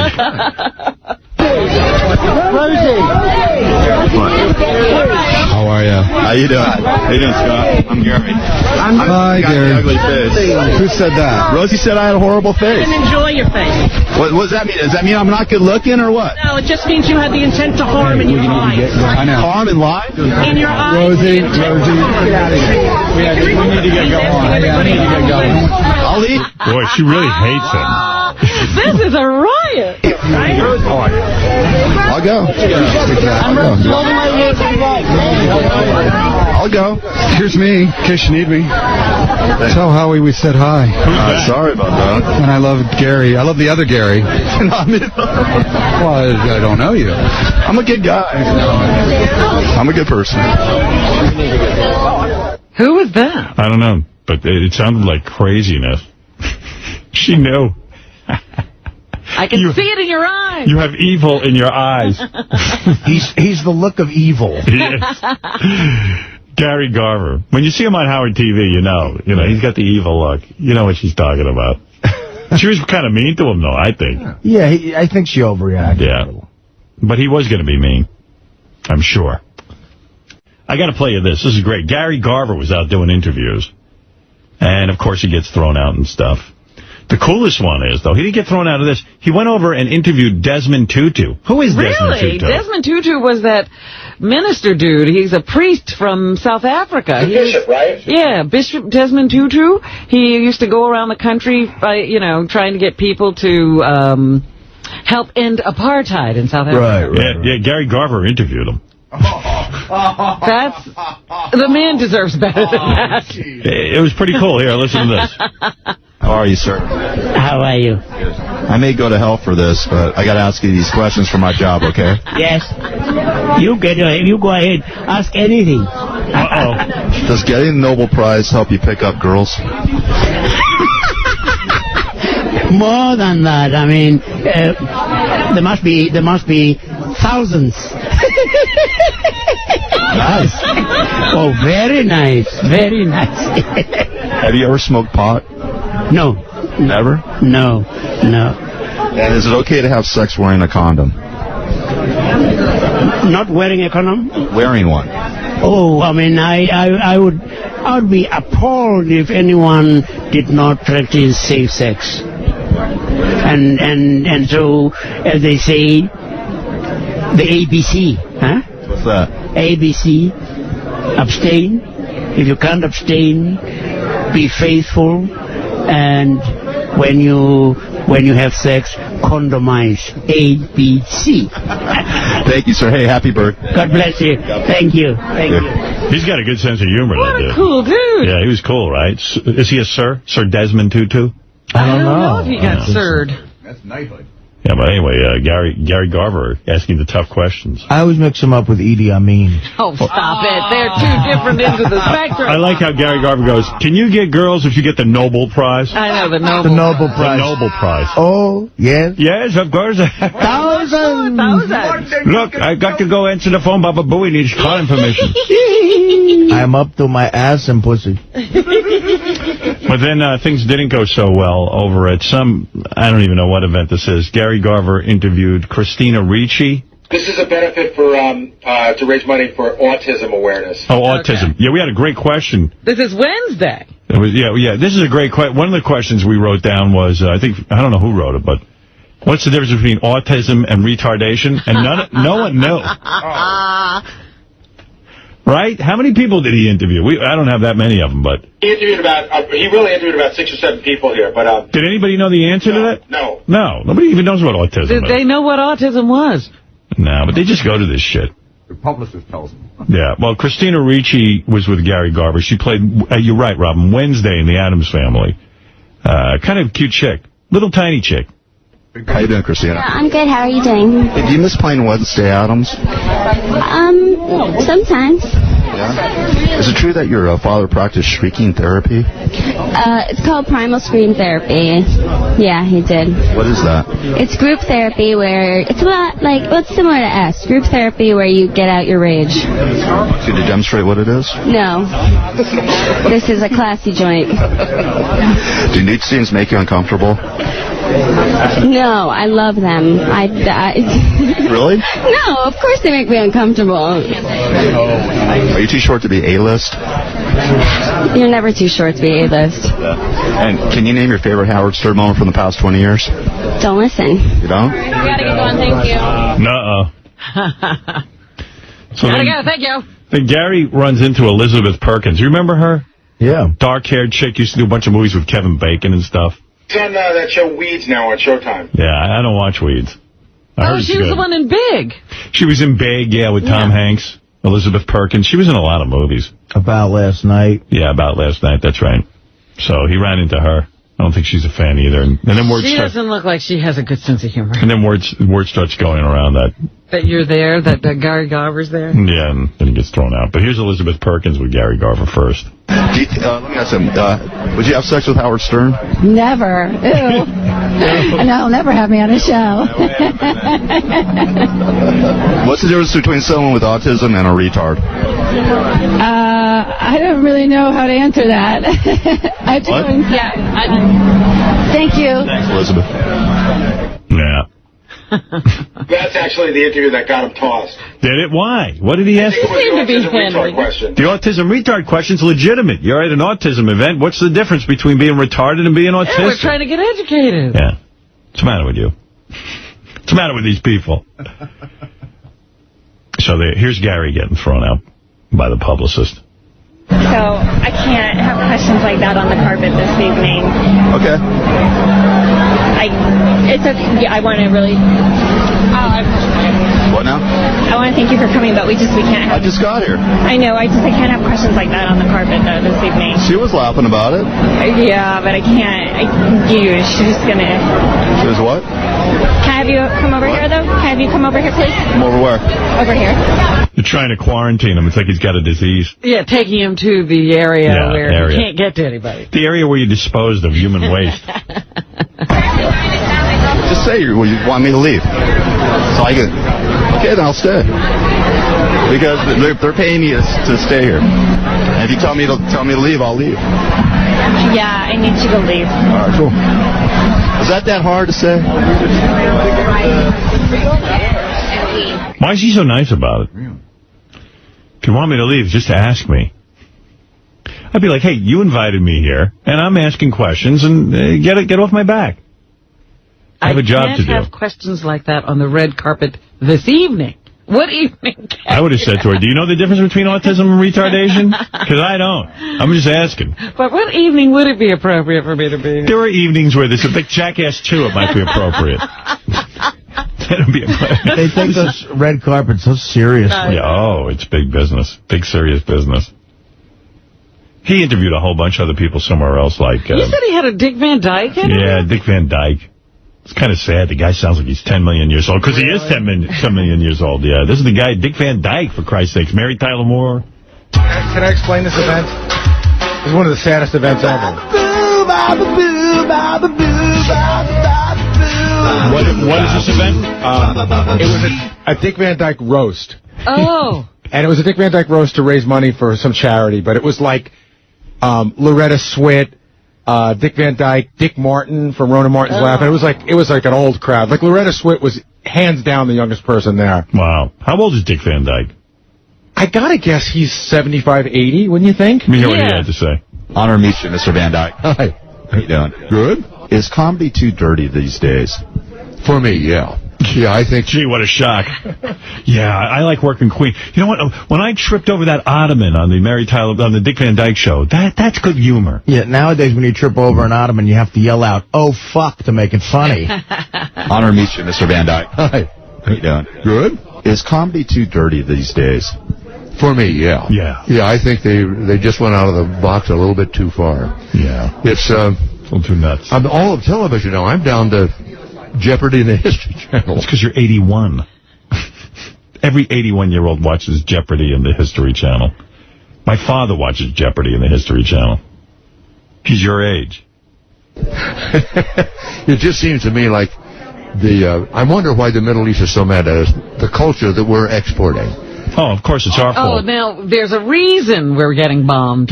Now I know why those Muslims are crazy about us. It's our fucking television.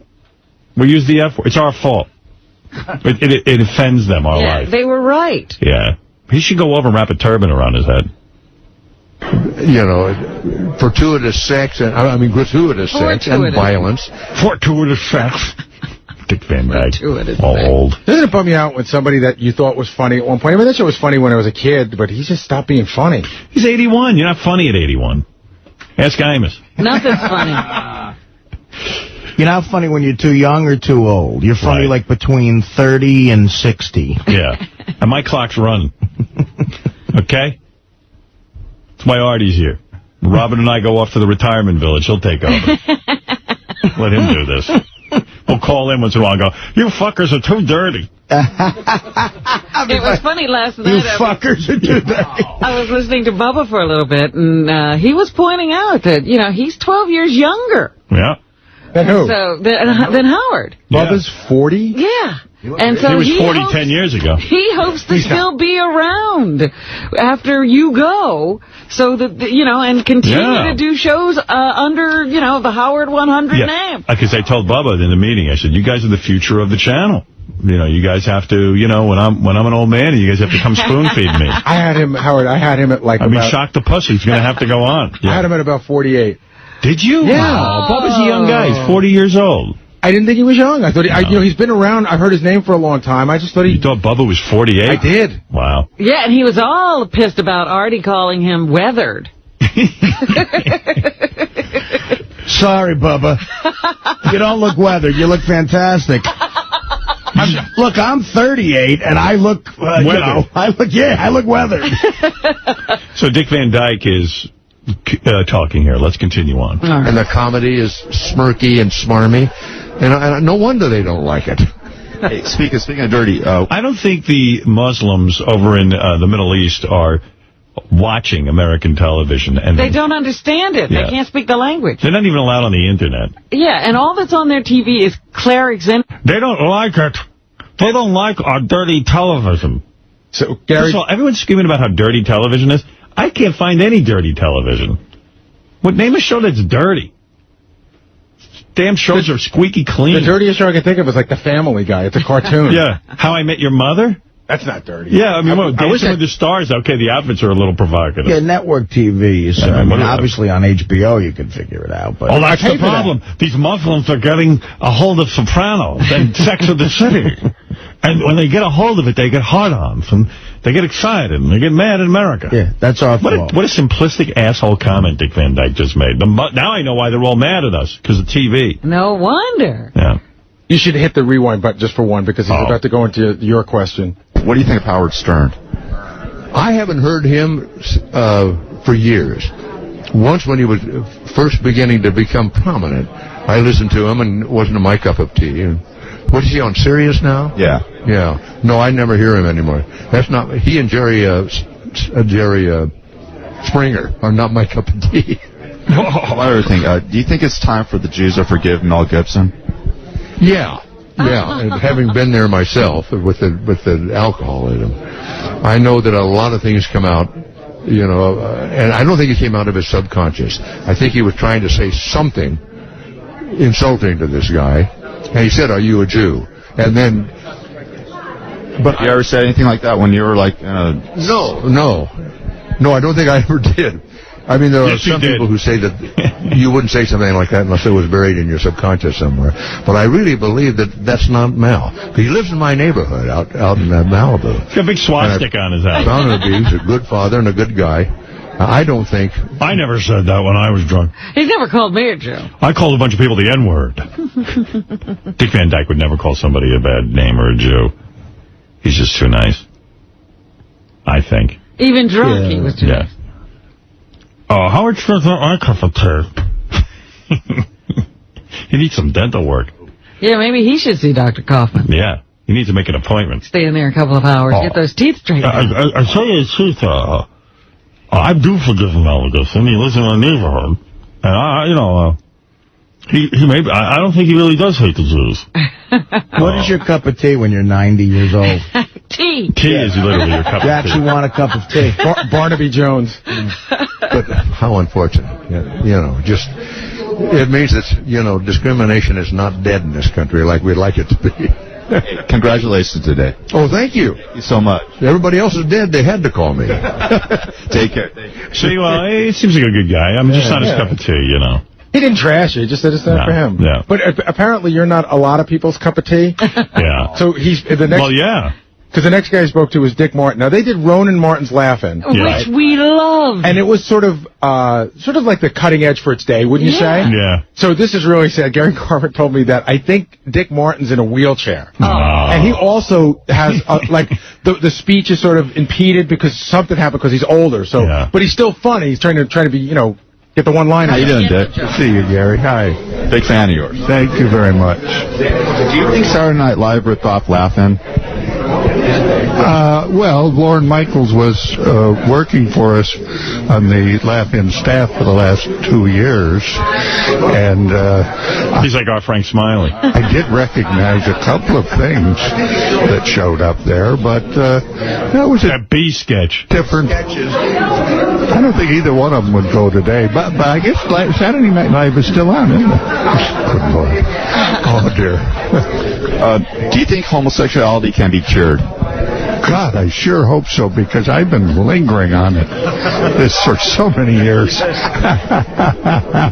Is it time the Jews forgave Mel Gibson? I think so. I think Mel had a couple of drinks, and he turned into Steve Lawrence. What does that mean? Do you trust the Jews? It's hilarious. Who? Do you trust the Jews? Oh, good Lord, no. No. They got all my money. What do you think of Howard Stern? I don't, because I've never seen him. You ever listen to him?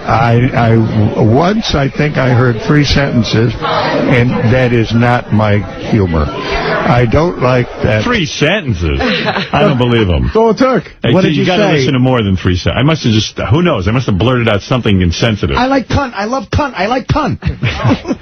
Don't like that. If you heard Crazy Alice's picks this morning, you might have been offended. Kind of humor. And let me ask you, is comedy too dirty these days? Yes, absolutely. That's why the Muslims hate us. When Dan and I were working, we worked 30 years in nightclubs. We worked everywhere, and on the wall of the dressing room would be... Maybe 2 of the most unfunny guys on the planet. Yeah. Rowan and Martin. They were like we worked nightclubs. We didn't say a dirty thing. Maybe you should have. But they were the guys who put Goldie Hawn in a bikini on TV and had her dance around. That's right, sexist. He's explaining right now that they couldn't work it, that it said on the dressing room walls it was written no blue humor. Oh. Kinds. Blue material will not be tolerated. You couldn't say hell or damn. Yeah, we won't have any of that Lenny Bruce shit. What about the fact that your humor blew? How long ago was that? We started... That's what they meant. We won't have any humor that blows. In 1952. And it was, I can't say they weren't funny in those days, because you had Red Skelton, you had... he was a scream. Bob Hope, you had all these guys working clubs and things, and they would, no way. Can you spell irrelevant? Red Skelton is like Jenny McCarthy's as talented as Red Skelton. She just makes the same faces. She went to the Red Skelton School of comedy. Yeah, I mean, these guys just completely discount like Richard Pryor and George Carlin. Yeah, or what Bob Hope would do today if he was around. He wouldn't be doing what he did in 1930. Yeah, because if Bob he did, Hope he'd be broke. Bob Hope would be a wardrobe man to Wee Man. Absolutely. Bob Wee Hope, Man, can I get you your coffee? Bob, either your jokes... I want to tell you. Your jokes better get bluer, or you better light your penis on fire. In his apartment. Yeah, but I'll get to that in a minute. Gary Garver went out and interviewed Steve-O on the red carpet of Jackass minutes after Steve-O peed. I was going to say, didn't he pee on the red carpet? Steve-O of Jackass went on the red carpet and peed right on the red carpet. That's pretty hardcore. It is. That's pretty what crazy. What do you do that for? I mean, I guess it gets you press, but, I mean, people are there to see your movie. But Steve-O was with his dad. Oh. And remember we had the question whether Steve-O's dad was a Nabisco president? Or the president of security. Yeah, we weren't sure which it was. So anyway, let's see if we get some of those questions answered. Here is Steve-O with Gary Garver and Steve-O's dad. Hey, Steve. Yeah, dude. So I heard that did you guys get the MP3 of my dad? Oh, Dad. Yeah. This is the Howard Stern show, Dad. Okay. What do you think of your son? Some things I go along with and I'm proud of, and other things I don't go along with and I'm not proud of. What aren't you proud of? Name one. I just peed on the red carpet. My dad said he was disgusted with me. Yeah, I gotta be called. I always call it like I see it. And but Dad, that's my red carpet, and I'll pee on it if I want. That's not what this is all about, I don't think. I know. Now, Dad, Howard was telling me that there's been speculation that I didn't tell the truth about your past job titles with huge corporations like Nabisco and Pepsi. Now, we cleared this up. I said, Dad, they're trying to say that you were in charge of security for Nabisco. But luckily, I got him to say it before. What was your job at Nabisco? I was president of the international division. Wow. And you end up with him. But why? I don't know why that's relevant to what he does. Well, no, it's totally relevant because I was born with a loving family, a good education, quality values, and I didn't want to be my dad's son. I wanted to make my own mark. You did. I know. Right on the red carpet. And I said that when my family moved to Brazil at the age of 6 months old, for me, that my dad was running all of PepsiCo and all of South America. But that's not true. We moved to Brazil. My dad was only running all of Pepsi-Cola in all of Brazil. And then when we moved to Venezuela, he was only running all of Pepsi-Cola in half of all of South America. Yeah. I just want to ask you one question, man. How many A-listers have you banged, Steve? Well, now, like, is that a capital A or a lowercase? Capital A. Capital A. No B or C. You know, what little experience I've had with being a celebrity has taught me not to answer that question.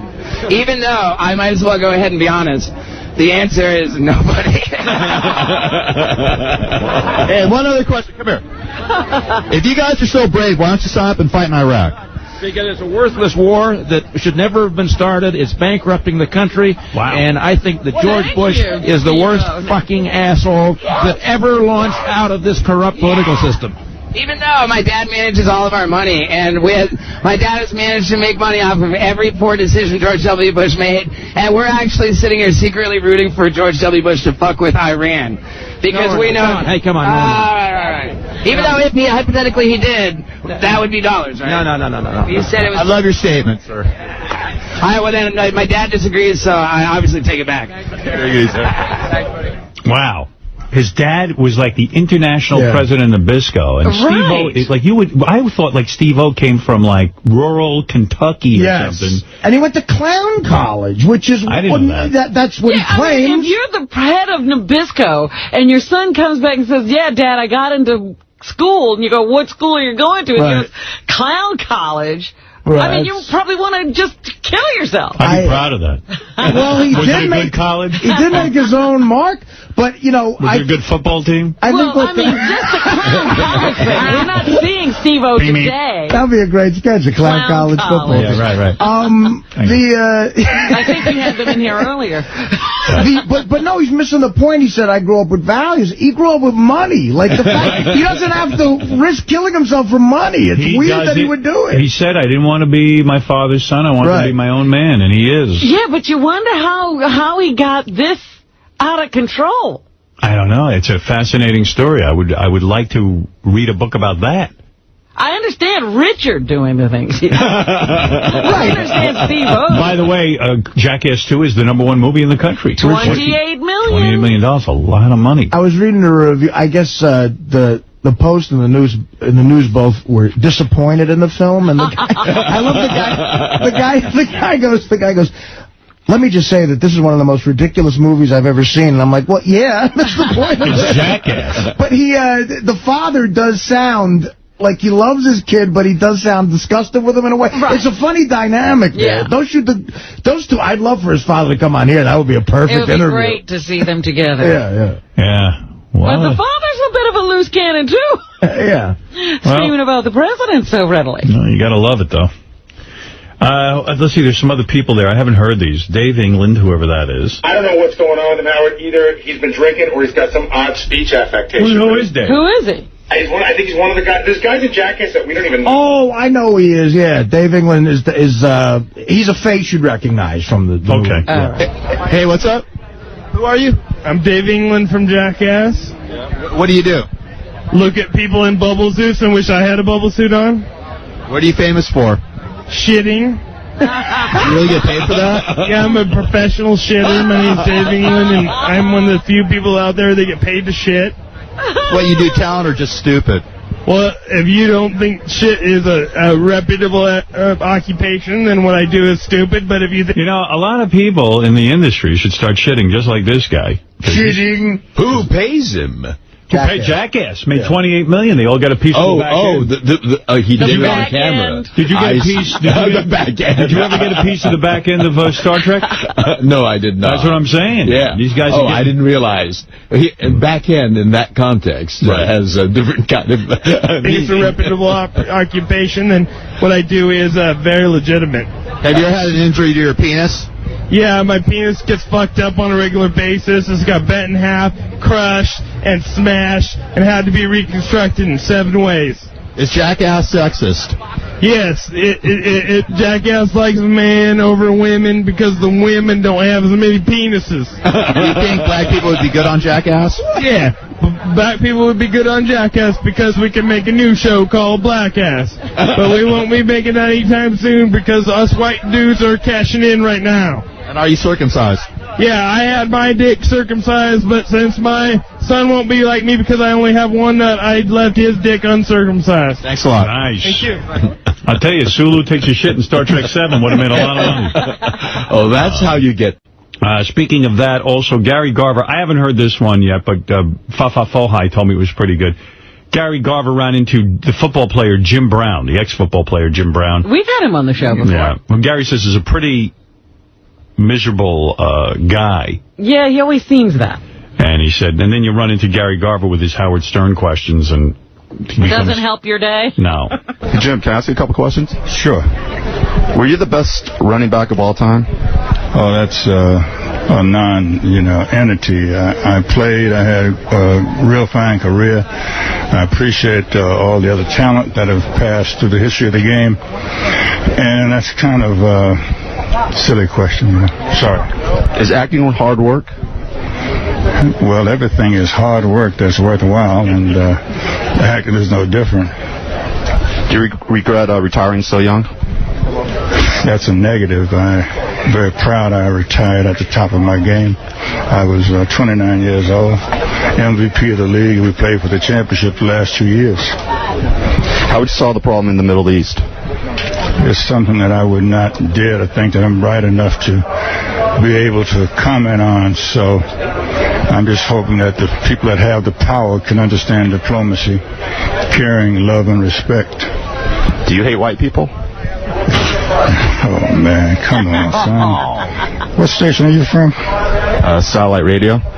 Oh, you guys are highly controversial. I don't hate anyone, man. In fact, I'm probably one of the few Americans that believe in all human beings. I believe in the tribal culture, respecting all others, and really take offense at a question like that.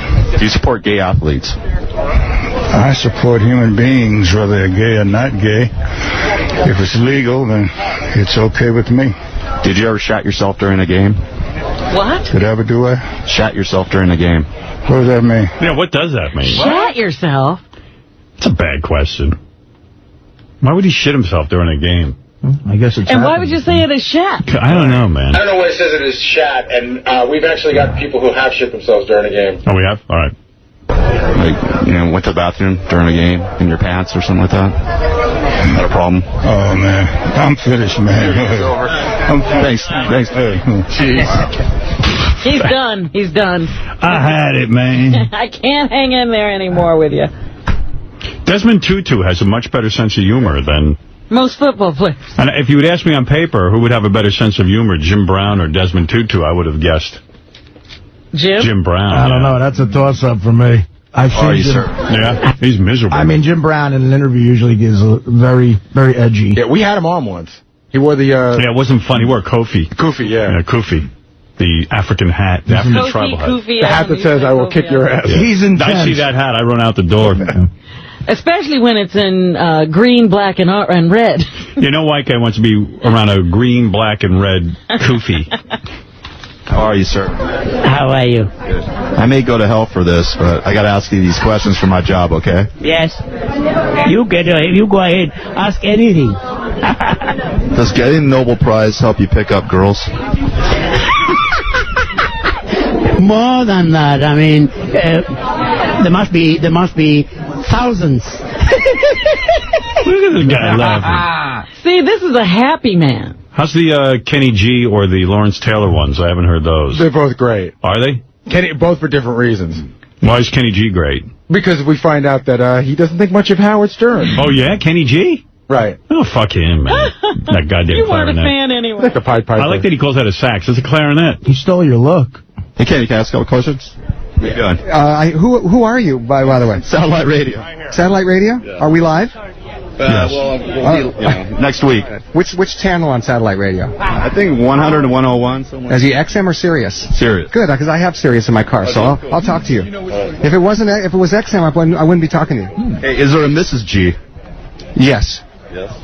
Do you Well, I tell you what, I ain't mad at him now. Why? Because he's a serious subscriber. And no matter what he says about you, he can't anger you now. No, I'm like Jackie Christie, Doug Christie's wife. I'm loyal. Yanni is a hack. I don't think about Yanni. When you hit a high note, do your balls vibrate? No, but my putter stands up really, really well. When you worked with Whitney Houston, did you see her snort anything? No, because Bobby Brown was always in my way. Hey, what's your favorite Howard Stern moment from the past 20 years and why? I never watch him. You never listen to Howard? No. Why not? You like him? Doesn't interest me. He doesn't interest you? No, I got other things to do with my time. Besides listening to him? Yes. All right. Thanks a lot, Kenny. Thank you. Still feeling okay? Yeah, I'm okay. As long as he's with our serious family, I'm okay. I'm too busy making shit music. Hey, he can't listen to this show. He's got to make his shit music. You taking away from my shit music time? Is that Kenny G? Yeah. I make shitty music, reindeer and goblins. These are a few of my favorite things. I put out homo music. He used to be a comic. I forget the guy's name, but when I was in high school, we saw him live in the city. We snuck in, and he did a bit where to that tune he'd go, sucking on titties and licking clitoris, watching my grandmother douche with Lavoris. These are the things I like. Who did that? I don't know. I know Do the you pit. know the guy? I know the pit. I remember seeing it in high school. Me and my buddy snuck into a comedy club in the city, and I hope saw, he's out of business. I saw a comedian do that. It's always been in my head whenever I hear this. Hey, Howard, why is Lawrence Taylor so good? Because he doesn't know Gary Garver. It works for us. Oh. And Gary asks his first question, and then there's a pause and a very interesting answer. Hey, Lawrence, for the Howard Stern Show. Oh, I'm sorry. Ask a couple questions. All depends on what they are. Did you get a lot of crap for crying on 60 Minutes?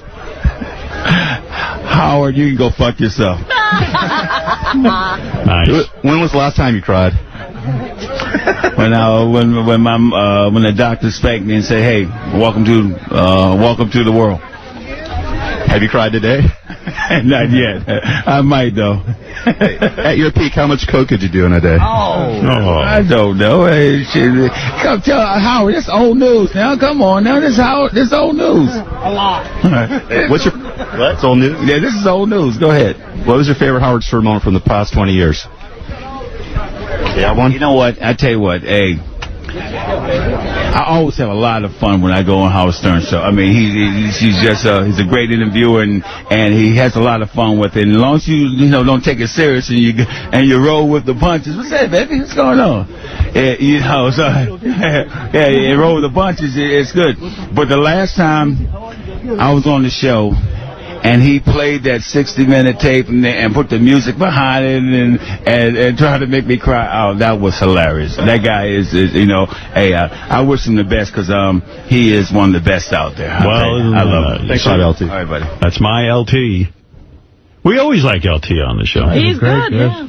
Yeah, real good. That's one of my favorite moments, on or off the air, since coming here, is when he handed you that phone. Oh, God. With OJ on it. Oh, that was the best. Oh, that was something else. Yeah.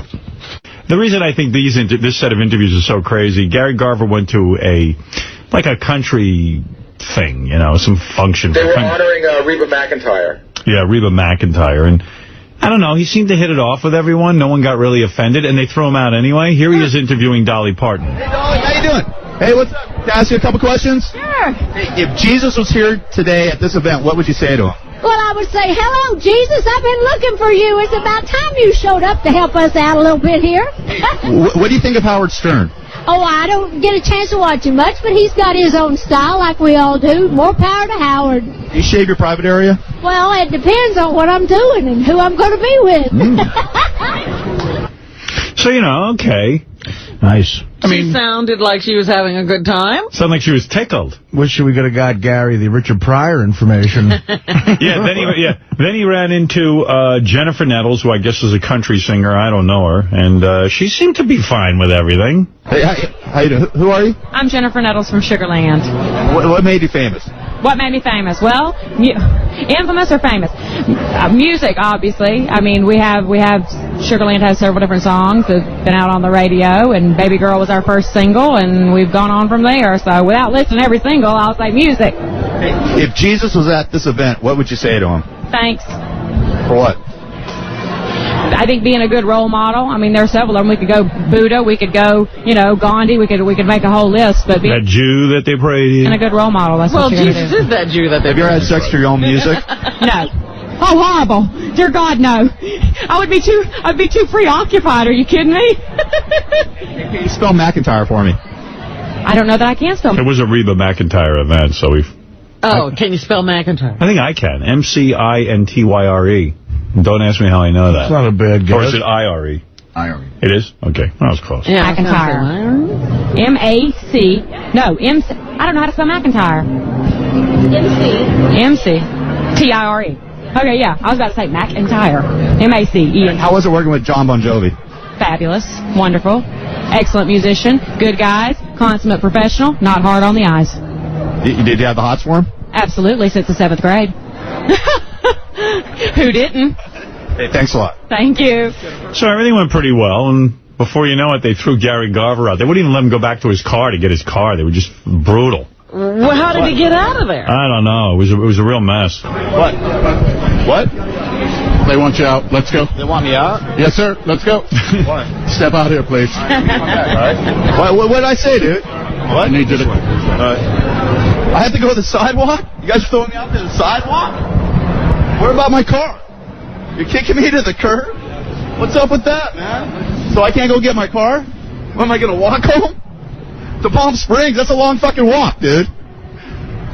All right. Once everything is over, you can go in and get your vehicle. You mean I got to wait till after... Hold on. Till what time? How long am I going to have to wait? Seriously, I'm not bullshit. I'd say about 8 o'clock. 8 o'clock? What time is it right now? Well, that's bullshit. I'm going to go get my car, man. This is crazy. Guy's laughing. Gary's always fighting for his rights. You know what? That is bullshit. He can't get his car. I feel bad for Gary Garver. I mean, he's always low man on the totem pole. Talk about a guy who gets no respect. He gets zero respect. Gary Garver was out on the town. Gary Garver, of course, our roving reporter in Los Angeles. He went to some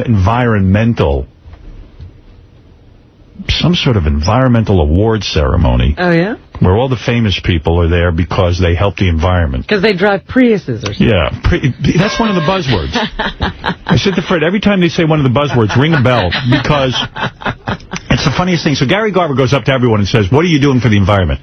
And the buzzwords are biodiesel, solar panels, Prius. I said, what's Prius? Prius is some kind of car. Toyota. Yeah, Prius, yeah. Prius. The hybrid. And if you mention all three, you go to heaven, I think. Prius, solar panels, biodiesel. Look for those words and let's hear. This is Elizabeth Shue. She's an actress. Here she is with Gary Garver.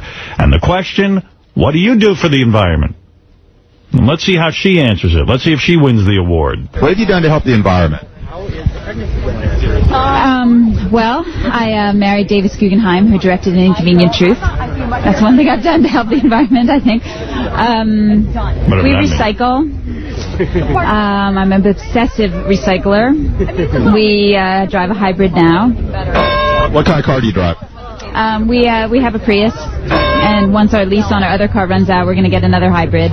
We're trying to get solar panels on our house. And we have new light bulbs. We're trying everything. All right. She did pretty good. Elizabeth Shue used to be on Melrose Place, I think. No, that was her brother. Oh. She was in Saint. Right. That movie, The Saint. Here's but Graham she was Nash. also in that movie Leaving Las Vegas. Yeah. That's what you really... Here's Graham Nash from Crosby, Stills and Nash. Let's see how many of the buzzwords he hits. How you doing, Graham? I'm doing fine. Nice to meet you. Big fan of your music. Thank you very much. What have you done to help the environment? Well, I don't have a car. I get better efficiency than anybody. I don't have a car. I utilize my kid's car, and they're all biodiesel. I built my houses on solar power. I built a solar plant first, and then use the energy from the solar to build the actual houses, and then start pumping it back down the grid and getting paid for electricity that the sun is making for me. Look at him. He's selling energy to the utility company. Yeah, grid's another word, too. Anybody who's completely off the grid gets 5 bells, Fred. Right. Anyone who says they're completely off the grid. Oh. That means they're using no power from the power company. Yes. All right, here's Julia Louis-Dreyfus, who used to be on Seinfeld and now has some other show.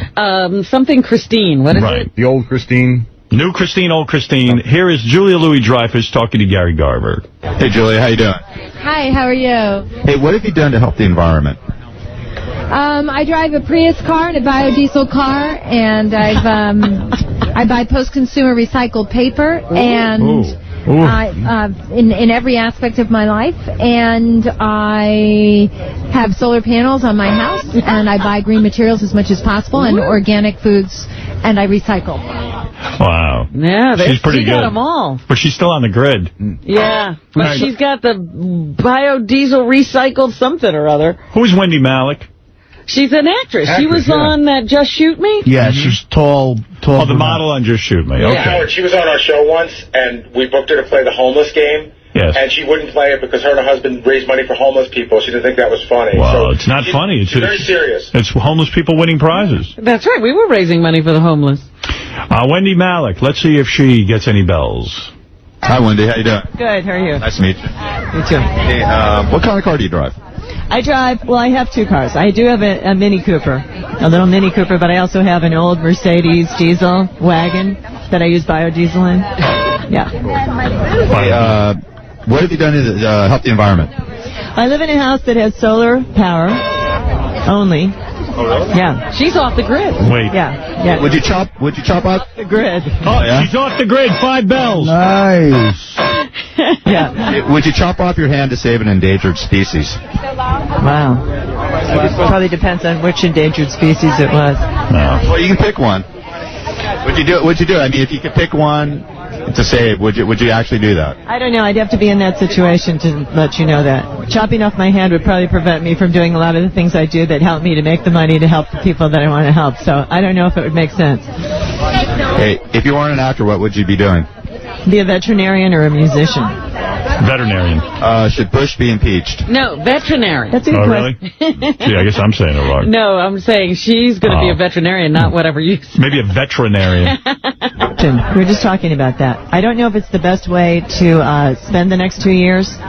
It might be more effective to do something positive instead of going back to something negative. I'd rather see Cheney impeached than Bush. Me too. Can't stand that son of a bitch. And what'd you get on your SATs? I did pretty well on the English. I think I got 540, 550. That's well? Who's she kidding? She thinks She's congratulating herself for her 540 or 550. I feel like I'm an idiot for getting a 500 on the friggin' SAT for the English. The math wasn't as good, which is why I didn't become a veterinarian. Veterinarian. She didn't become a veterinarian because you can't even pronounce it. And have you ever had a gay experience? A gay experience? Yeah. No. Not so bad. No. Thought about it? Sure. Why not? What do you write for? Do you write for anybody legitimate, or are you just like a whack job? Sort of a whack job. Kind of thought so. And describe Howard Stern in one word. I'm sorry? Describe Howard Stern in one word. Brave. Brave? Oh, yeah. Cool. Thank you. I take everything back. Hey, she won the most bells, right? Because she's totally off the grid. She was off the grid. She had biodiesel, she had solar, she was off the grid. Wendy Malick is the most environmentally conscious celebrity that we could find at this event. Well, we should give her an award. Yeah. Although Julia Louis-Dreyfus, man, did you hear her spiel She out? was doing things that other people don't even know what to do. Listen to that, bro. Hey, Julia, how you doing? Hi, how are you? Hey, what have you done to help the environment? I drive a Prius car and a biodiesel car, and I buy post-consumer recycled paper. Post-consumer recycled paper. That's awesome. Yeah. Post-consumer What does she do with that? I think it's gross. I don't want to handle paper other people have handled. It's already been written on. What do you do with it? Vile. I wrap things. It's probably dirty toilet paper. Post-consumer recycled paper. Me? I chop down a nice tree and get me new paper. And in every aspect of my life, and I have solar panels on my house, and I buy green materials as much as possible, and organic foods, and I recycle. See, the green materials as well. She buys green materials. I recycle. I litter. I have a Prius. I've thrown up on a curb before. Yeah. Gary Garver went over to the, what do they call those? The American Music Awards. Oh, those are big awards. Yeah. He interviewed a bunch of people. First, he got a hold of Sarah Silverman, the comedian, who was a friend. And so she talked to our reporter because she knew it was us, I guess. Okay. But nevertheless, entertaining to hear some of these interviews. Hey, what's up? Oh, ow! Clapped that mic. No, it's my fault. Do you think Mariah Carey needs liposuction?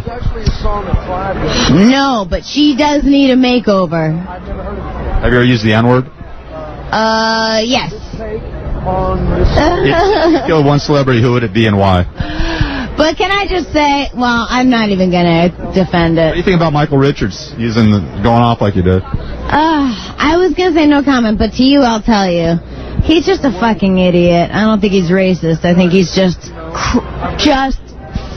fucking loony, you know?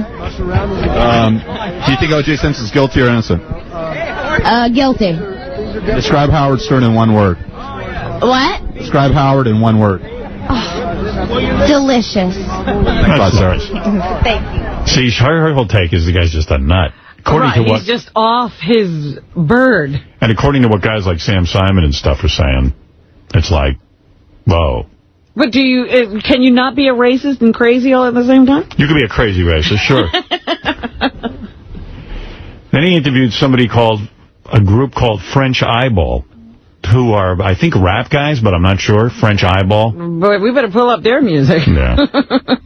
I'm not sure what these guys are talking French about. Eyeball, don't know them. Whatever, you guys aren't hip enough to know French Eyeball. Hey, what's going on?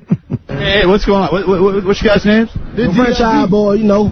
Kind of the big group, you know, take the award out, man. And, what do you think of describe Howard Stern in one word. Howard Stern, off the chain. You can't use one word, you gotta say off the chain. Off the chain. Have you had sex to your own music? Have you guys ever had sex to your own music? Yeah, all the time. Freak ass you wanna be. I ain't never really just had sex to it, but I've been having sex and it just came on. Yeah.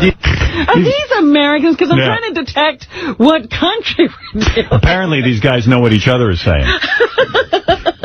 Do you think Mariah Carey needs liposuction? Say what? Mariah Carey needs liposuction. No, I don't really think so. Is Paris Hilton talented, or is she just another rich sperm receptacle? Huh? Is Paris Hilton talented? Or Gary can't talk, and neither can they. I don't know what he's saying. I think these guys speak English because they understand Gary. No, they're brothers. They're just speaking a whole lingo. I'm making a point here. Gary's, in case you can't follow Gary Garver, our reporter, he's saying, is Paris Hilton talented, or is she just a spoiled sperm recipient? Receptacle, I think. Yeah. Is she just another rich sperm receptacle? Right. I don't know, everybody got to be their own judge. Hey, I just want to ask you guys one question. One more question. Hey, listen, when you said that about Howard, what the hell did that mean? When you said Howard Stern was, what was that again? Off the chain. Yeah, what's that mean, off the chain? That means just crazy. I'm talking about. It's just sky the limit. You can't even think about what you do. It means good. Come up in that pulling sitting sideways. Now, you know what always fascinates me? I told you black people like me. Sky the limit. No, they think you're crazy. Well, it's pretty scary, isn't it? That's always fascinating to me. Why do you think people look at me in such a strange way? I guess you are scary. This is the Cheetah Girls. They're just like an annoying teenage girl group. Yeah. But it's just funny to hear teenage girls talk, hear what they're about. This is the Cheetah Girls, and I don't know where they appear. I think they're on the Disney Channel, but I'm not sure. Hey, can I ask you girls a couple more questions? Depends on what they are. Yes. They better be naughty. Be naughty? They are. Do you feel groups such as the Pussycat Dolls tell young girls that to succeed they need to become sexual objects? No, I think that the Pussycat Dolls is for an older audience, and if those little girls show the girls that you don't need to be sexy to be wonderful. That's our job. They're for an older audience. We're for those girls. We're the ones that are age group. Yeah, celebrating the young and youthful. More of a girl positive side. Is Paris Hilton talented, or is she just another rich sperm receptacle? Oh my gosh, I think Paris Hilton is very incredibly talented. You're asking me about about her definitely has made her very talented. Yeah, I think she's incredible. I look up to her totally. She's got people on her every day, paparazzi, pressure, hearing about herself in Us Weekly. The fact that she's become so famous, she's very talented. Well, have you ever used the N-word? The N-word? Yeah. No? No? What I know is no. N-O. What do you think about Michael Richards using it like he did? I think it's awful. We watched it on YouTube today, and it's repulsive. What we stand for is about girls of different, different backgrounds. Equality and social acceptance. Exactly. Thanks a lot. Thank you. They're very positive, those girls. It's the Spice Girls.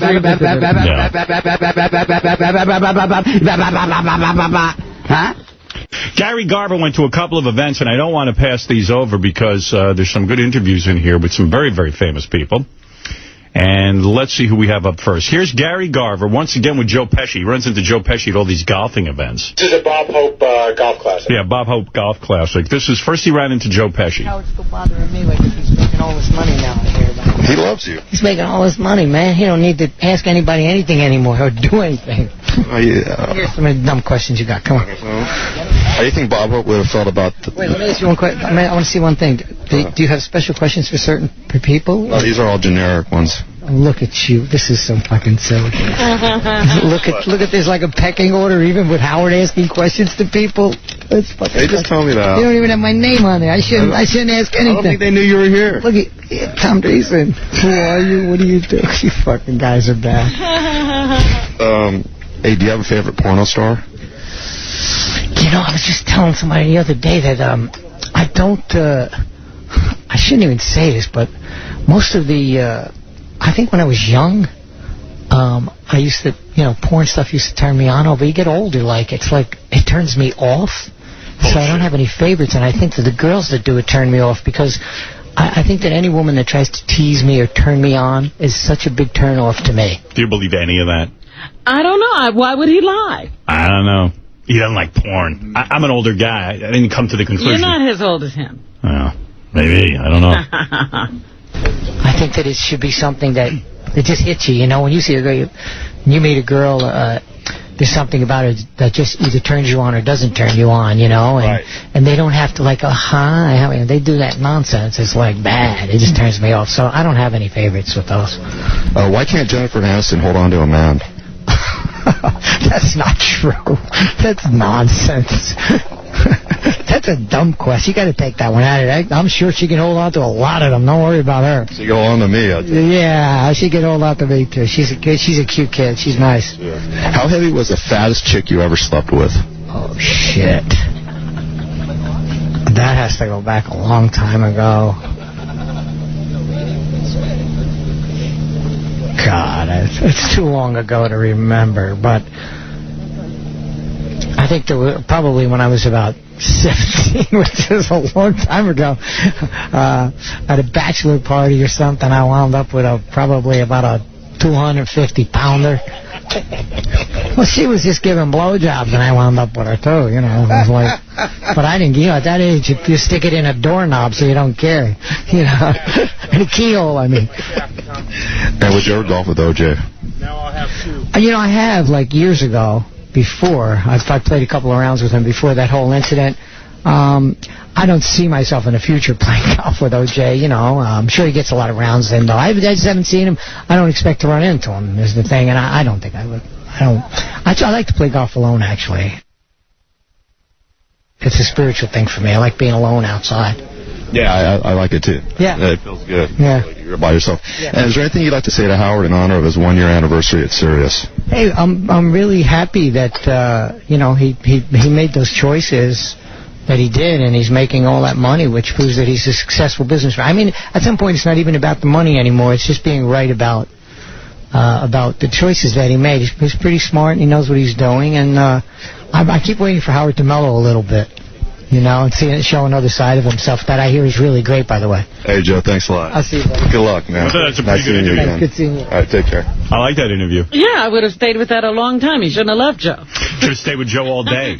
Joe Pesci show. You don't hear Pesci talk a lot. Yeah. He was honest. He fucked a few fat broads, got some blowjobs.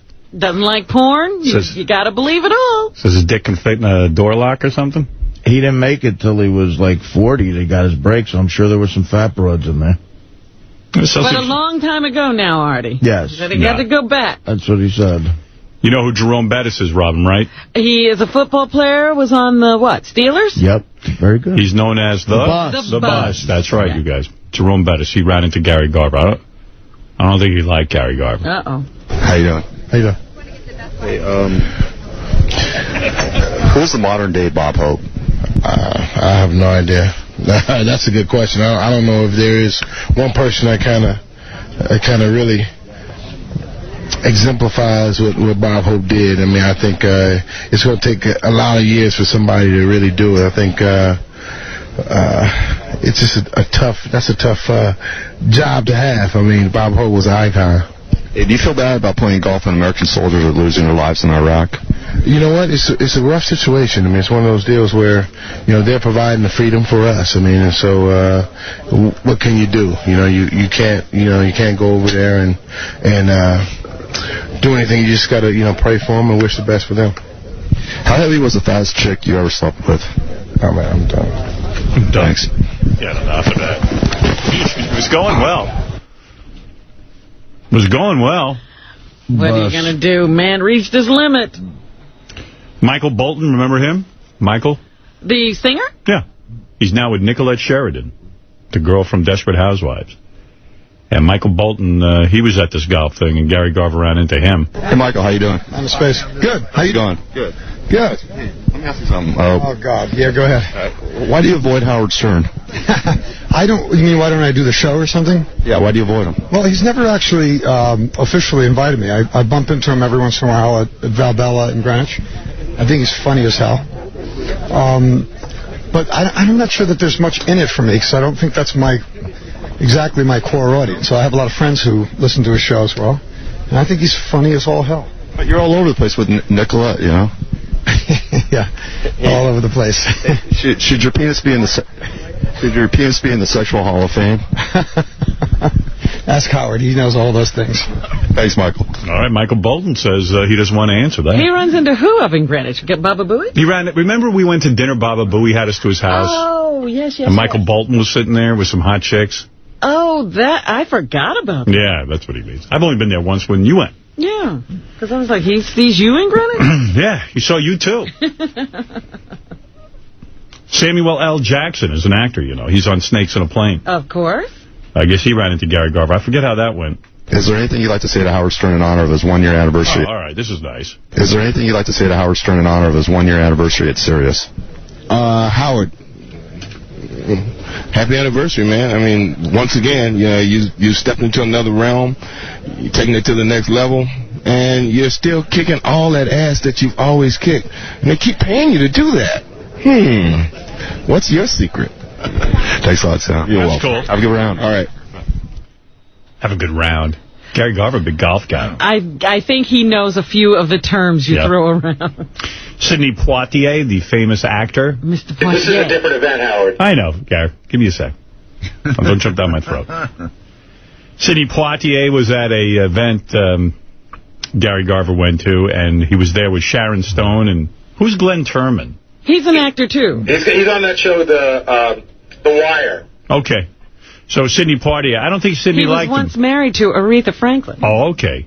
Sidney Poitier, who's like a big shot actor, Raisin in the Sun. You know who he is. Academy Award winner. I love him. Yeah. He's one of my favorites. Hey, how you doing, Sidney? Can I ask a couple questions? Go ahead. Are you concerned about global warming? I am. Yeah. Are you doing anything to help the environment? As much as I can. Yeah. Do you have a message for Lindsay Lohan? What an inappropriate question. I don't know anything about Lindsay Lohan. What's your chess ranking?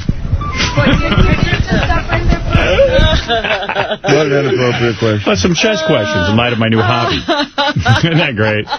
Do you have a message for me? I love that. What an inappropriate question. Yes. Well, what's your chess ranking? Yeah, let's throw something safe. Isn't that great? It's just the most random questions you could ever find. This guy Glenn Turman, I don't know him, but he's in something called The Wire. Yes. I don't even know what that is. HBO. It's an HBO series. Good show? Yeah, great show. Black guy? He's a black guy. Yeah. How's it going? Hey, who are you? I'm Glenn Turman. Yeah, and I co-star on The Wire, on HBO's The Wire. Oh, yeah, that's a good show. Who Are You always fucks everyone. Well, I watched that. I've just been nominated for Best Supporting Actor on I watched that. Look, I got credentials. The Wire right now for the NAACP Image Award. Congratulations. Thank you very much. Yeah, who am I talking to? I'm with Sirius Radio. No, you're serious. All right. Yeah. Sort of. I'm not really serious. Okay.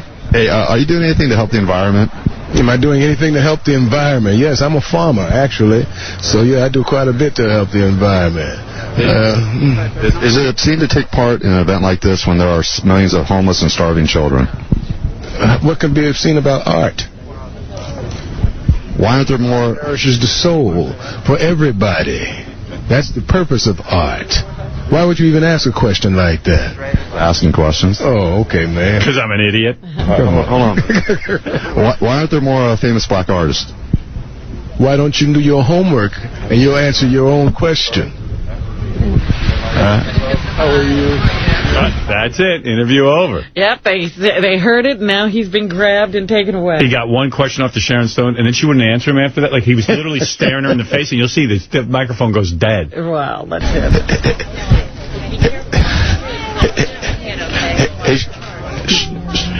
He's starting to stutter like Stuttering John. Yeah, exactly like him. Yeah. I guess it's a job, part of his job. It is stressful. It's like Gulf War syndrome. Right, it's a job hazard.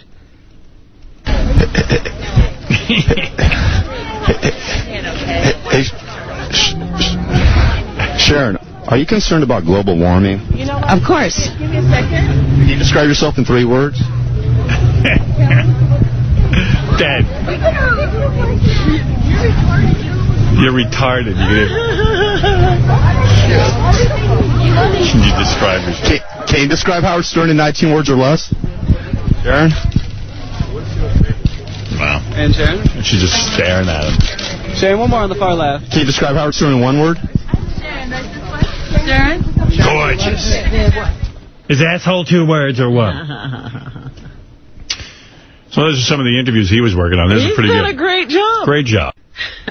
So anyway, Gary Garver ran. It didn't go too well. He ran into the dude, the gay dude. It didn't go well? Yeah, I don't know. It was okay. It just got weird at the end. This is John Amici, the gay basketball player, with Gary Garver. Yeah, how's it going? Hey, now, what's the worst part about retiring from sports? That's a good question. I mean, for me personally... Yeah, what was the worst part? There wasn't anything. Retiring was fantastic. I had a job, a very improbable one, and I did what I said I'd do. You know, 10 years earlier, or a bit more than that, I said I'd finish it, do it, and then. So no, it was great when I retired. I achieved that, and now it's time to do something really useful.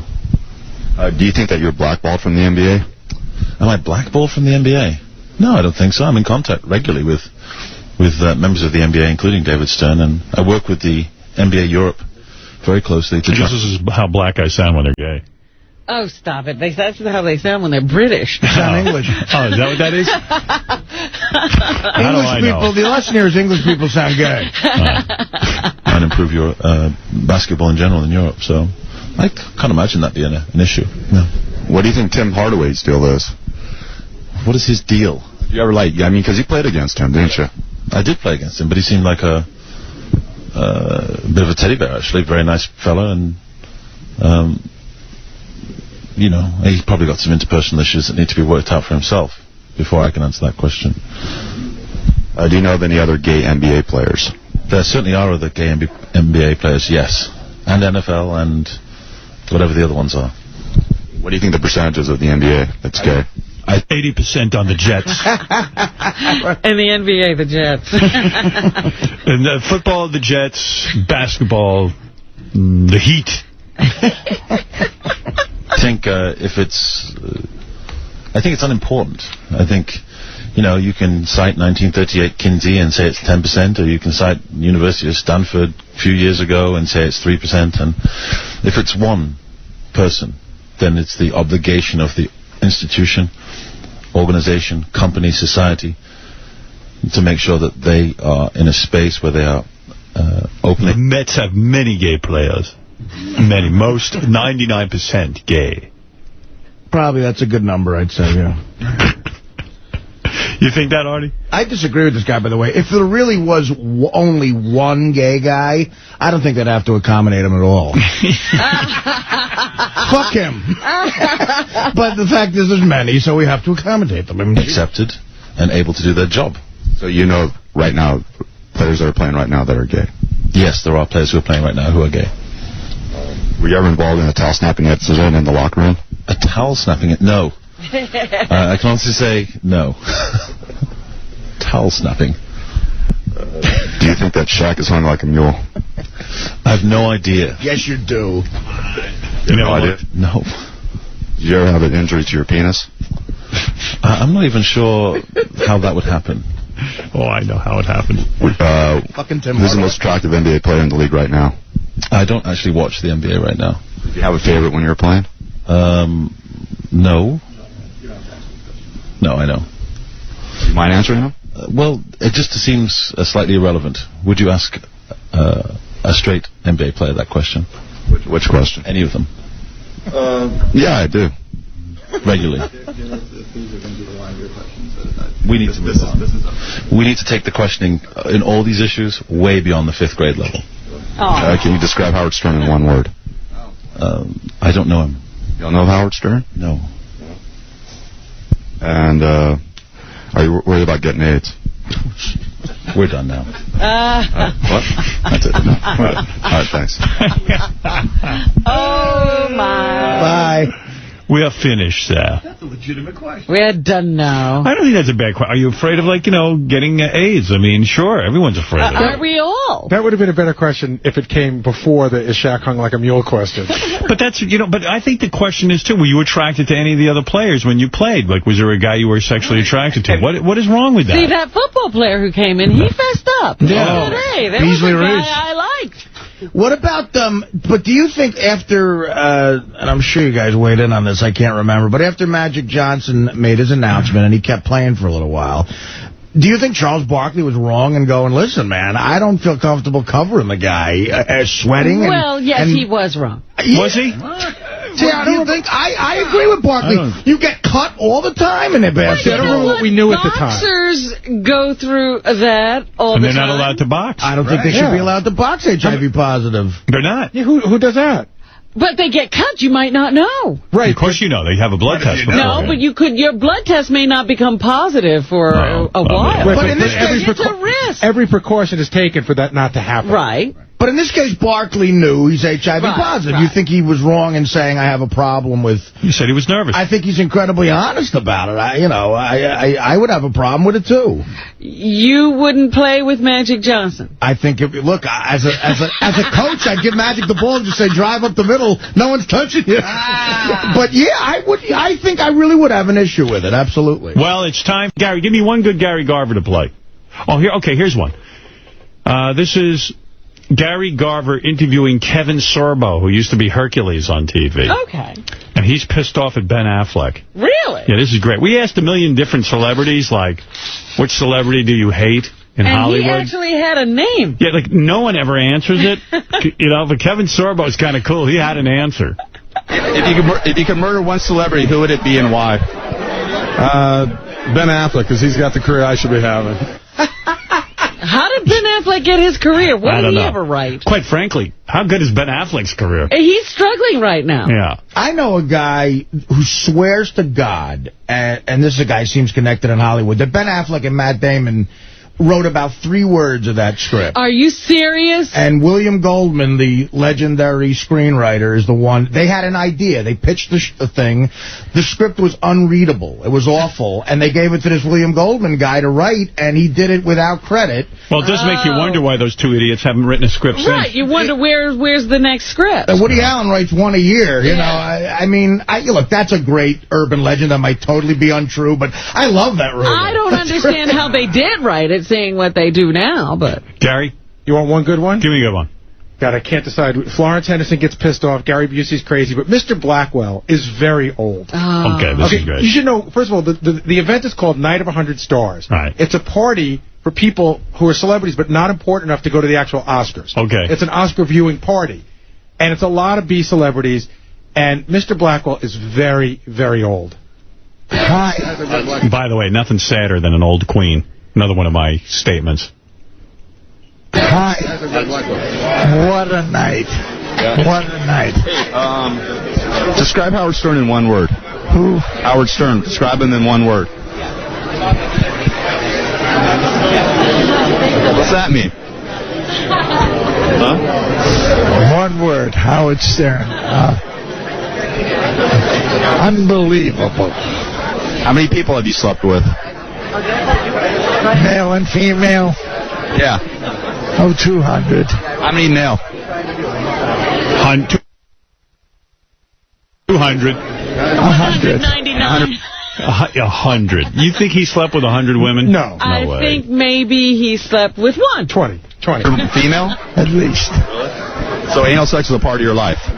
Pardon me? Is anal sex a part of your life? I missed it. Say it again.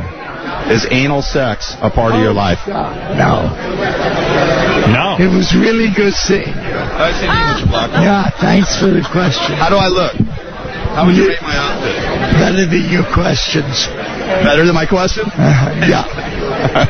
Mr. Blackwell. I thought he said he goes, was anal sex a part of your life? I thought he said, I miss it. I miss it. I miss it very much. Why is every gay guy like, oh, my God, I would never do anal sex? There's so many certain generation. But it's bullshit. They all do it. The guy slept, not one bottom. He slept with 100 men, and he's offended by that question. I mean, he's really offended. But it's sort of like, like that Mark Harris. Oh, no, I would never. Who's better, Florence Henderson or Gary Busey? That sounds like I'd want to hear both. Well, Gary Busey? Go with Florence Henderson. Okay. We talk. Yeah, he asked me very silly questions. I'm going to ask you some more, okay? Okay. What's your favorite curse word? I grew up on a farm, so you guess. I don't know. What does that mean? 4 letters. Cows, you walk in. Yeah. Say it. Merde. Where have you been the last several years? Everywhere. Yeah, working, having fun, enjoying life. Is TV too dirty these days? Well, I think that depends on where it is and all of that. I think that if I were a young parent today, I would be a little nervous about what my children watch. If you could kill one celebrity, who would it be and why? Howard Stern, no. Why? Because he's got a dirty mouth, potty mouth. No, I'm kidding. I'm kidding, Howard. Is anal sex a part of your life? Is what? Anal sex a part of your life? That's a very odd question. That's a real Howard question. I'm not going to answer that. All right. Fair enough. Come on, honey. You know who is interesting? Yes or no. You know who is interesting up there, because he just got out of rehab and talks all about it, is Daniel Baldwin. Oh, no kidding. Yeah, I feel bad for that guy. He's way out of control. I mean, what do you think it is? He can't reel it in. He talks about he explains what happened. All right. Daniel. Hey. What's up, man? What's up, bro? You blew me off. What happened? No, I didn't blow you off. No drug or, Dude, I wasn't trying to... Holy shit. Are you getting drunk here tonight? No, bro. 97 days sober today. Really? Yeah. Congratulations. Yeah, thank you so much. I just got out of rehab. Really? Yeah. So what were you doing? I mean, before the 97 days, what were you? Were you snorting coke or what? Yeah, I was doing coke and, just doing the usual debauchery. Like what? Like what caused you to go in there? Can you tell me? I think that people that turn around and try to say that their lives are so complicated and all this bullshit, when they do what we do for a living, we live, a really lovely life. You got a blessed life. No doubt. And so to turn around and say that's nonsense. But you know what? For me, it was because I wasn't doing what was necessary to stay sober, going to meetings and doing stuff like that. But I'm doing that now, so it's good. Really? Cool. Congratulations, man. Thank you, bro. Thank you. How's Howard? Are you with Howard still? Yeah, I'm still with him. Oh, I didn't know what you were doing. I didn't know who you were interviewing for. How's he doing? He's doing it. Say hello to him. Yeah, man, Howard, how are you, man? I miss you. I don't get to listen to you. I don't have that radio station. Why not? Why don't you get serious? You know what, man? Well, what is he doing? I know that the Loot was a good gig and everything for him and his family, and I hear he's going to marry Beth. I think that's great. Congratulations on that. But, I mean, we miss him, man. You know, we need Howard back. We should do both. Get like a simulcast or something. So let me ask something. If you had to make... No, how big are they? Bigger than a bread basket. If you had to make love to one of your family members, who would it be and why? I'd fuck myself in the ass. Come on, which one of your brothers? Because he can reach. Which one? If you had to bang one of your brothers, who would it be? You had to. Steven, he has the least hair on his body. And what's up with Steven? He's gotten all religious and shit. That's a good thing. Praise God. Good for Steven. Yeah? Yeah. But does he like Howard still? I think he likes Howard. I don't know how much, he's in tune with listening to his material. Howard has some risque stuff. And as a born-again Christian, I don't know if Steven, wants to participate in that as much as he used to, but that's a good thing what he's doing. All right, cool. There you go. Well, the full story. It makes no sense. When a guy like that says, we miss you, it really makes me mad. Me too. That's why he can afford a serious satellite radio. What about the money he used to spend on coke? That's freed up. Right. Gary Busey funny? Yeah, because, he's nuts. Hey, Gary. Hey. Oh, wow. How's it going? It's going great. Good to see you again. You too. Hey, have you achieved everything you wanted to in life? Can't hear you. Have you achieved everything you wanted to in life? What I want to achieve is not my choice. It's my duty, and it's my gift, and it's my blessing, and it's my miracle. And life is not over. It's not even over when you leave the planet. If Jesus was at this event, what would you say to him? Give me a minute. Thank you. I have a lot to say. I talk to Jesus every day. Yeah. What drugs have you tried? What? What drugs have you tried?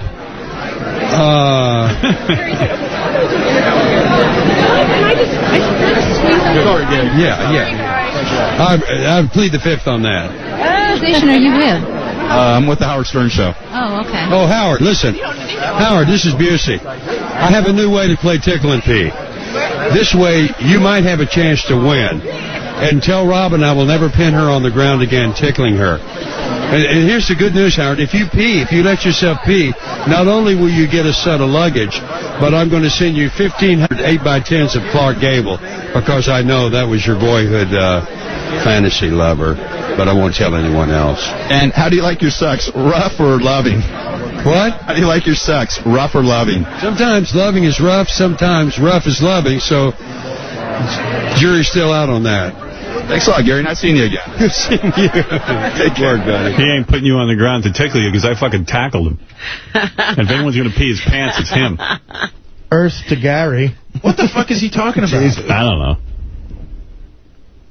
don't know. He hit his head on the ground when he was driving his motorcycle. And he dragged for a while, I think, Yeah. He dragged his head. He lost some material. He was so great in the Buddy Holly story. I thought this guy was going to have the biggest career ever. And then he was in... He's done some things. Yeah. He's a villain in the movie, right? Well, he was in that Arnold Schwarzenegger movie, too. He's a villain in the first Lethal Weapon, which was a huge hit. That's right. And wasn't he in one of those Steven Seagal movies on the boat? The sequel to... Not Under Siege. Oh, no, he was in Under Siege, right. He plays a whack job private eye in a small part, but a great one in The Firm. Yes, he does. You're right. And he's playing a whack job, though, which makes it so... Oh, from yesterday, but that's okay. Gary Garver page. Gary Garver went out and did a bunch of interviews. You want to hear those? We always love Gary Garver. All right, these are old already because I never get to play them for you. But while we're waiting for the Fab Four, because they need another setup. Okay. All right, here we go. This is Gary Garver with... All right. Did I play you Gary Garver with Cameron Manheim? And why do we care about Cameron Manheim? Cameron Manheim? Yeah, I'll tell you, so this is at some sort of poker charity tournament. Cameron Manheim, she's funny, she gets it, she gets the joke, and then, Gary gets her to not get the joke. All right. He pisses her off eventually. Hi, Cameron. How are ya? How's it going? Good. Let me ask you something. Do actresses try to sleep with writers to get more lines in a movie? I try to sleep with as many people as I possibly can. It doesn't even have to be for lines in a movie. In fact, I was always really sad that no one asked me to have sex with them to get a part, because I would have in a heartbeat. How many guys have you slept with? Really? Are you asking? Yeah. How many guys you slept with? Well, it's like, this is going to get back to my son. A lot. A lot? Yeah. More than 50? I'd say. 100? I'm not saying anymore. This is like my kid is going to be tormented at school. No. Hey, would you work with that racist, sexist Mel Gibson? It depends. I can't answer that right now. It would really depend. What's your favorite curse word? I would just have to go with the, good old-fashioned fuck. Have you ever banged a black guy? What? Wait a second. I'm not going to answer these questions. I find them degrading somehow. I don't even know you. Why is adopting foreign children so trendy these days? Let me see this. Who is this for? Howard Stern Show. Yeah, that's why I don't like any of these questions. I'm cutting this off right here. Describe Howard in one word. I plead the fifth. So what is it? Degrading? Is it degrading to have sex with a black guy? Is that what she's saying? No, she's saying the questioning is degrading. No, she's saying she's a stupid dummy. No, she's saying she had sex with black guys. She just doesn't want to answer the question. That's how I'm reading I don't understand how the questions are degrading. I don't either. We're interested. All right, here's Gary Garver with Jason Alexander. Now, Jason Alexander, you remember, used to be on Seinfeld? Sure, done this show a lot of times. Yeah. BU alumni as well as you. What's so great about this one, Gary? He's just a funny dude. What can I do for you? What's happening? How are you? Good. How you doing? I'm good. How's Howie? Good. He's getting married. What do you think of him getting married? What happened? He swore up and down. I think it's actually great, but he swore up and down. Never going to happen. What crumbled him? What broke him? What's cool listening to him is he sounds just like the guy in Seinfeld. Yeah, it's George. George. What happened? What do you think? I don't know Beth very well, but she doesn't seem like the needy type. I don't think she gave him an ultimatum. I don't know. I think it's loneliness and despair. Inside, he's a tortured man. Right. Do you think he's actually going to go through with it? Oh, wow. I never thought of that. Yeah, he'd go through with it. Am I wrong? Is there money on this? I don't know. I think he'll go through with it. I think so, too. Did they have a date? They haven't set a date yet. Okay. Does she have to, no, she had to get naked for the proposal. She have to blow him to get him in the temple? What's the deal? That's sick thinking there. I'm just playing in the park that I'm in. So. If you could murder one celebrity, who would it be and why? Murder them? Wow. Name one. Yeah, I'm trying. I'm running the Rolodex. Murder one celebrity. Oh, yeah. Actually, there's a few. Can I give you three? Yeah. Okay. I need, here's three people I need killed. Paul Giamatti, Philip Seymour Hoffman, and I'm going to throw in Oliver Platt. Because they're really, and I'm going to throw in John C. Reilly. Throw them all in. I need these four guys in an elevator that drops, like 150 floors. Because they seem to be the guys that I always go up against, and they're winning. And I'm tired of it. So they're getting your parts. They're getting my stuff. You understand what I'm saying? I had a little taste of success. It's been a little cold for a while. They're hot. I need them out. Thanks a lot, Jason. All right, man. Hey, say hi to Howard for me. I haven't been in since you guys were over on Sirius. So you been over? I haven't been in New York. Yeah, but as soon as I get in, you guys are doing good, right? You okay? Yeah. And the merger's good? That's a good thing? Yeah. Okay. Give him my best. Thanks, Jason. I'll come in as soon as I get to town. Love to see him. I like that guy. He's a great guy. He's a great guy. And that's a very honest answer. Very. I loved it. Yeah, that's real good. I could see him wanting to kill Giamatti. Absolutely. Paul came in and was the hot character actor all of a sudden. Because that's how Hollywood works. Like that movie Sideways. Yeah. It could have been a situation where Jason Alexander went on 3 auditions and his agent goes, it's you and Giamatti. Uh-huh. Giamatti got it. Right, that's hard. Hey, Gary, the Vince Vaughn one is funny because... It's funny because it's 10 seconds long. Don't we ask him about Jennifer Aniston or something? I don't know that we get to ask him anything, and then he barks at Gary. I can't He wait. doesn't... Vince Vaughn, I get the idea... When I did that movie Old School, I had the same driver as him. The Teamster guy drives you, in the morning. And I said to the guy, I said, look, I think Vince Vaughn is funny. Is he a nice guy to deal with? Because the Teamsters give you all the dirt. They do. He goes, no, Vince is great, man. He's a partier. There's times I've had to wake him up and everything. And I'm like, hey, you got a good sense of humor. He's a great guy. The Teamster loved him. So I said, yeah, I'd like to say hi. So The Teamster told me that he mentioned that who was, asking about him and everything, and he goes, yeah, he just gave me like a look like he don't like you. And then I mentioned it because the Teamster was a big fan of Howard, and he goes, I mentioned, from Howard, and he said he gave him another look, like, just he didn't say anything, he just gave him a look like could have been misinterpreted. So the Teamster then knows to shut up. He didn't get details from it, but a look, he might have misinterpreted it, but he knew to shut up. I don't want to lose my job. And then I heard somebody said that they heard that Vince Vaughn was mad that sometimes we make fun of retarded people. Who heard that? We do. Yeah, I mean, I don't know. I guess that's we were just wondering who he heard, who said that. But we don't make fun of retarded people. Here's the way I choose to think of it. Right. We include everyone in the show. Right. We make fun of everyone. Yeah. And we treat retarded people just like everybody else. Jimmy Florentine was doing the yay thing. Oh, yeah, that's not even us. He was taping the yay thing, and Jon Favreau was supposed to do a phony phone call with him, who's tight with Vince Vaughn. And he said Favreau walked out when he heard that Jimmy was making fun of a retarded person. And so what's that got to do with me? That's Jimmy Kimmel's show. Well, no, that was the crank actor thing. I think he also said that Favreau lumps that in with Howard Stern type stuff. But Favreau's been on the show. All right, well, anyway, here's Vince Vaughn with Gary Garver. The whole interview is, I think, 7 seconds long. Let's hear it. Vince, can I ask you a couple questions? I'm just here for charity, man. Thank you. Can you describe Howard Stern in one word? He said it to you 4 times. Thank you. What a cocksucker. Yeah. I guess I'm not going to be a fan of Vince Vaughn. Fuck him. Vince Vaughn. I liked him, but now I don't. Good actor. Well, I don't care how good he is. I'm not going to laugh at him anymore. I think some of Jennifer Aniston's uptightness clearly rubbed off on him. All right, here's Norm Macdonald with Gary Garver. Your boyfriend, Artie. My boyfriend. We haven't seen Norm in ages. Yeah, where's your boyfriend? No one has. He's in L.A. Do you ever speak to him? Yeah, I talked to Norm on the phone. I talked to Norm when I was in Los Angeles for Kimmel last weekend. Oh, but you don't talk to him regularly? Once a month on the phone we talk, yeah. Does he call you or you call him? Both. You do? Both, yeah. Right. And you got it to once a month. Maybe 2 months. What have you been doing? Hey, Norm, what have you been doing the last several years? Just stand-up comedy. Now, Artie was on heroin. He just admitted he's been on heroin. Did you know him when he was on heroin? I didn't hang out with him. I didn't know that he was on heroin. I may have known him when he was on heroin without knowing that he was on heroin, but I didn't know he was on heroin until they said it on the show. So you never did any heroin with him? No, I've never done heroin. No. Why is everything Norm says funny? It's just funny. Because you know what it is? It always seems like he's being bothered by, he's in show business. Like, he chose to get into this, and then it always seems like he's being bothered by someone. He's annoyed. All right, here we go. With that racist, sexist Mel Gibson? Wait.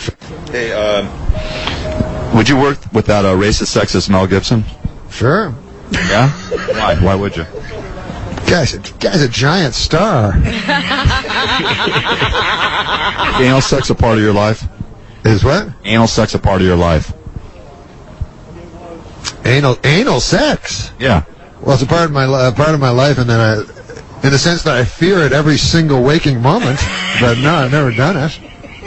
You never banged a chick in the ass? Oh, that kind of anal sex. That's a whole different kettle of fish. What's your favorite curse word? Favorite curse word? Cock, fuck, I guess. How many people have you slept with? I don't know. Who's smarter, a Cocker Spaniel or Britney Spears? Britney Spears would be way, way smarter than a dog. Hey, what do you think about Howard getting married? Oh man, that's weird. Yeah, it's God bless him. I don't know. It's going to be weird for the show. Do you think he's actually going to go through with it and get married? Oh, yes, I think he will. Absolutely. 100%. Because he's his integrity, he's all integrity, that guy. Describe Howard in one word. Integrity. And do you think that Forrest Whitaker should fix his lazy eye? No, that's the interesting thing about him. Thanks a lot. That's what makes the whole Color of Money. Watch that movie, Color of Money, man. He's right, He would just be another black actor without that lazy eye. That's right. What do you need that for? That's right. You remember that scene of The Color of Money, too, when he hustles Paul Newman? That's fucking the best thing in it. Yeah, Norm's that was a funny the first guy. time I met him. Norm's really good. Finally, Gary Garver ran into Richard Dreyfuss. I'm a huge Richard Dreyfuss fan. I love his movies, but I forget, Gary, does he have a sense of humor, or did he just get all wigged out? You know, this is a different event. This is left over from Night of 100 Stars, which is where celebrities who can't get into the Oscars go to watch the Oscars at a different place. That's sad. And especially, he's an Oscar winner. That's like that's for I see here in New York, like there's a team of losers that all go to those Oscar parties. And they're in New York, and Robin, I don't mean to, I think you went one year. We were in, me and Gary were in that team of losers last year. I know. Well, we're not even eligible for Oscars. I don't think we qualify. Yeah, it's just a fun time. It's just a weird thing to get together to watch the Oscars if you're a celebrity. Howard, that party's different in New York, and I'll tell you why. In L.A., you're having a party literally a mile away from where the Oscars actually are. Right. Yeah, I'm not saying I'm above about going to a loser party. I've certainly been to my share of them. But anyway, Richard Dreyfuss is at this party, and I don't know, he at first he has a sense of humor, then he's moderately annoyed. It just sounds, Richard Dreyfuss seems like the same guy in the movies and in real life. Mr. Dreyfuss, how you doing? Hi. Have you achieved everything you wanted in life? So far, yeah. Are you going to get drunk at this party tonight? No, I don't drink. Don't drink? Hey, describe Howard Stern in one word. Which one? The radio announcer. Needs a haircut? What about the one with the K? I don't follow it. I really don't. Are you offended by the word retarded? Offended? No. How big are your balls? How big are my balls? Is that a stupid question or what? You have to ask me. How big are they? Huge? Is that what you said? You got big balls? Aren't you a little embarrassed asking that? Not really. It worked. That was the one your boss said, and by the way, ask them that. And what tree would you be? And how big is the fattest chick you ever banged? Tasteless. It's over. Over. Thanks a lot, Mr. Dreyfuss. It's over. I think Gary goes, it's over. I guess you could tell from the look. It's over. How big are your balls is a way less embarrassing question than what kind of tree would you be? Or how many fat chicks you fuck. You know, this is a great little thing, and then we'll bring in Elephant Boy and his girlfriend. Haven't seen him in a while. But I got to play you this. This I call, I don't know have a name for it, but we sent the guys over to Star Trek convention, you know? And you're always sort of looking for an angle with these things because they're just so weird. There's a million odd things about a Star Trek convention, but... They're almost too weird. Yeah, I have a whole bunch of interviews of people who appear at the Star Trek convention who've all appeared in like 1 or 2 episodes. Yeah, these are like minor players, right? Yeah, and it's great. Like just interviewing them. Like this is what goes on at a Star Trek. So first, this is just some chick who actually had a recurring role, and then it gets more absurd as it goes along. All right, this is Arlene Martell. Hi, what's your name? What's your name? My name's Gary. Hi, Gary. Arlene Martell. And what made you famous? Oh, look at the table. I played Mr. Spock's wife. Oh, you played Mr. Spock's wife? Yes. Oh, wow, cool. I thought so. Hey, what did you learn? I remember Mr. Spock's wife. I mean, she appeared rarely, right? Forgot he was married. Yeah, I mean, Mr. Spock had a wife back on Vulcan. I never knew he was I mean, I think that she was only spoken about. And then when he went into that fever, I think maybe she was in an episode. From Star Trek. Always ask for merchandising up front before they make calendars and little figures out of you. Sign a good contract. Have you applied knowledge you learned from Star Trek to solve a problem in your everyday life? Would you repeat the question? Have you applied knowledge you learned from Star Trek to solve a problem in your everyday life? Yes, since I played an intellectually centered woman who thought logically and thought ahead and knew how to strategize, I've tried to incorporate that. So you're Spock's mother? No. I said I'm Spock's wife. You have to listen. I didn't know he had a wife. Well, that's what made the series, that particular episode, so popular. Nobody else knew either. If you got a chance to ask... That's what made it popular?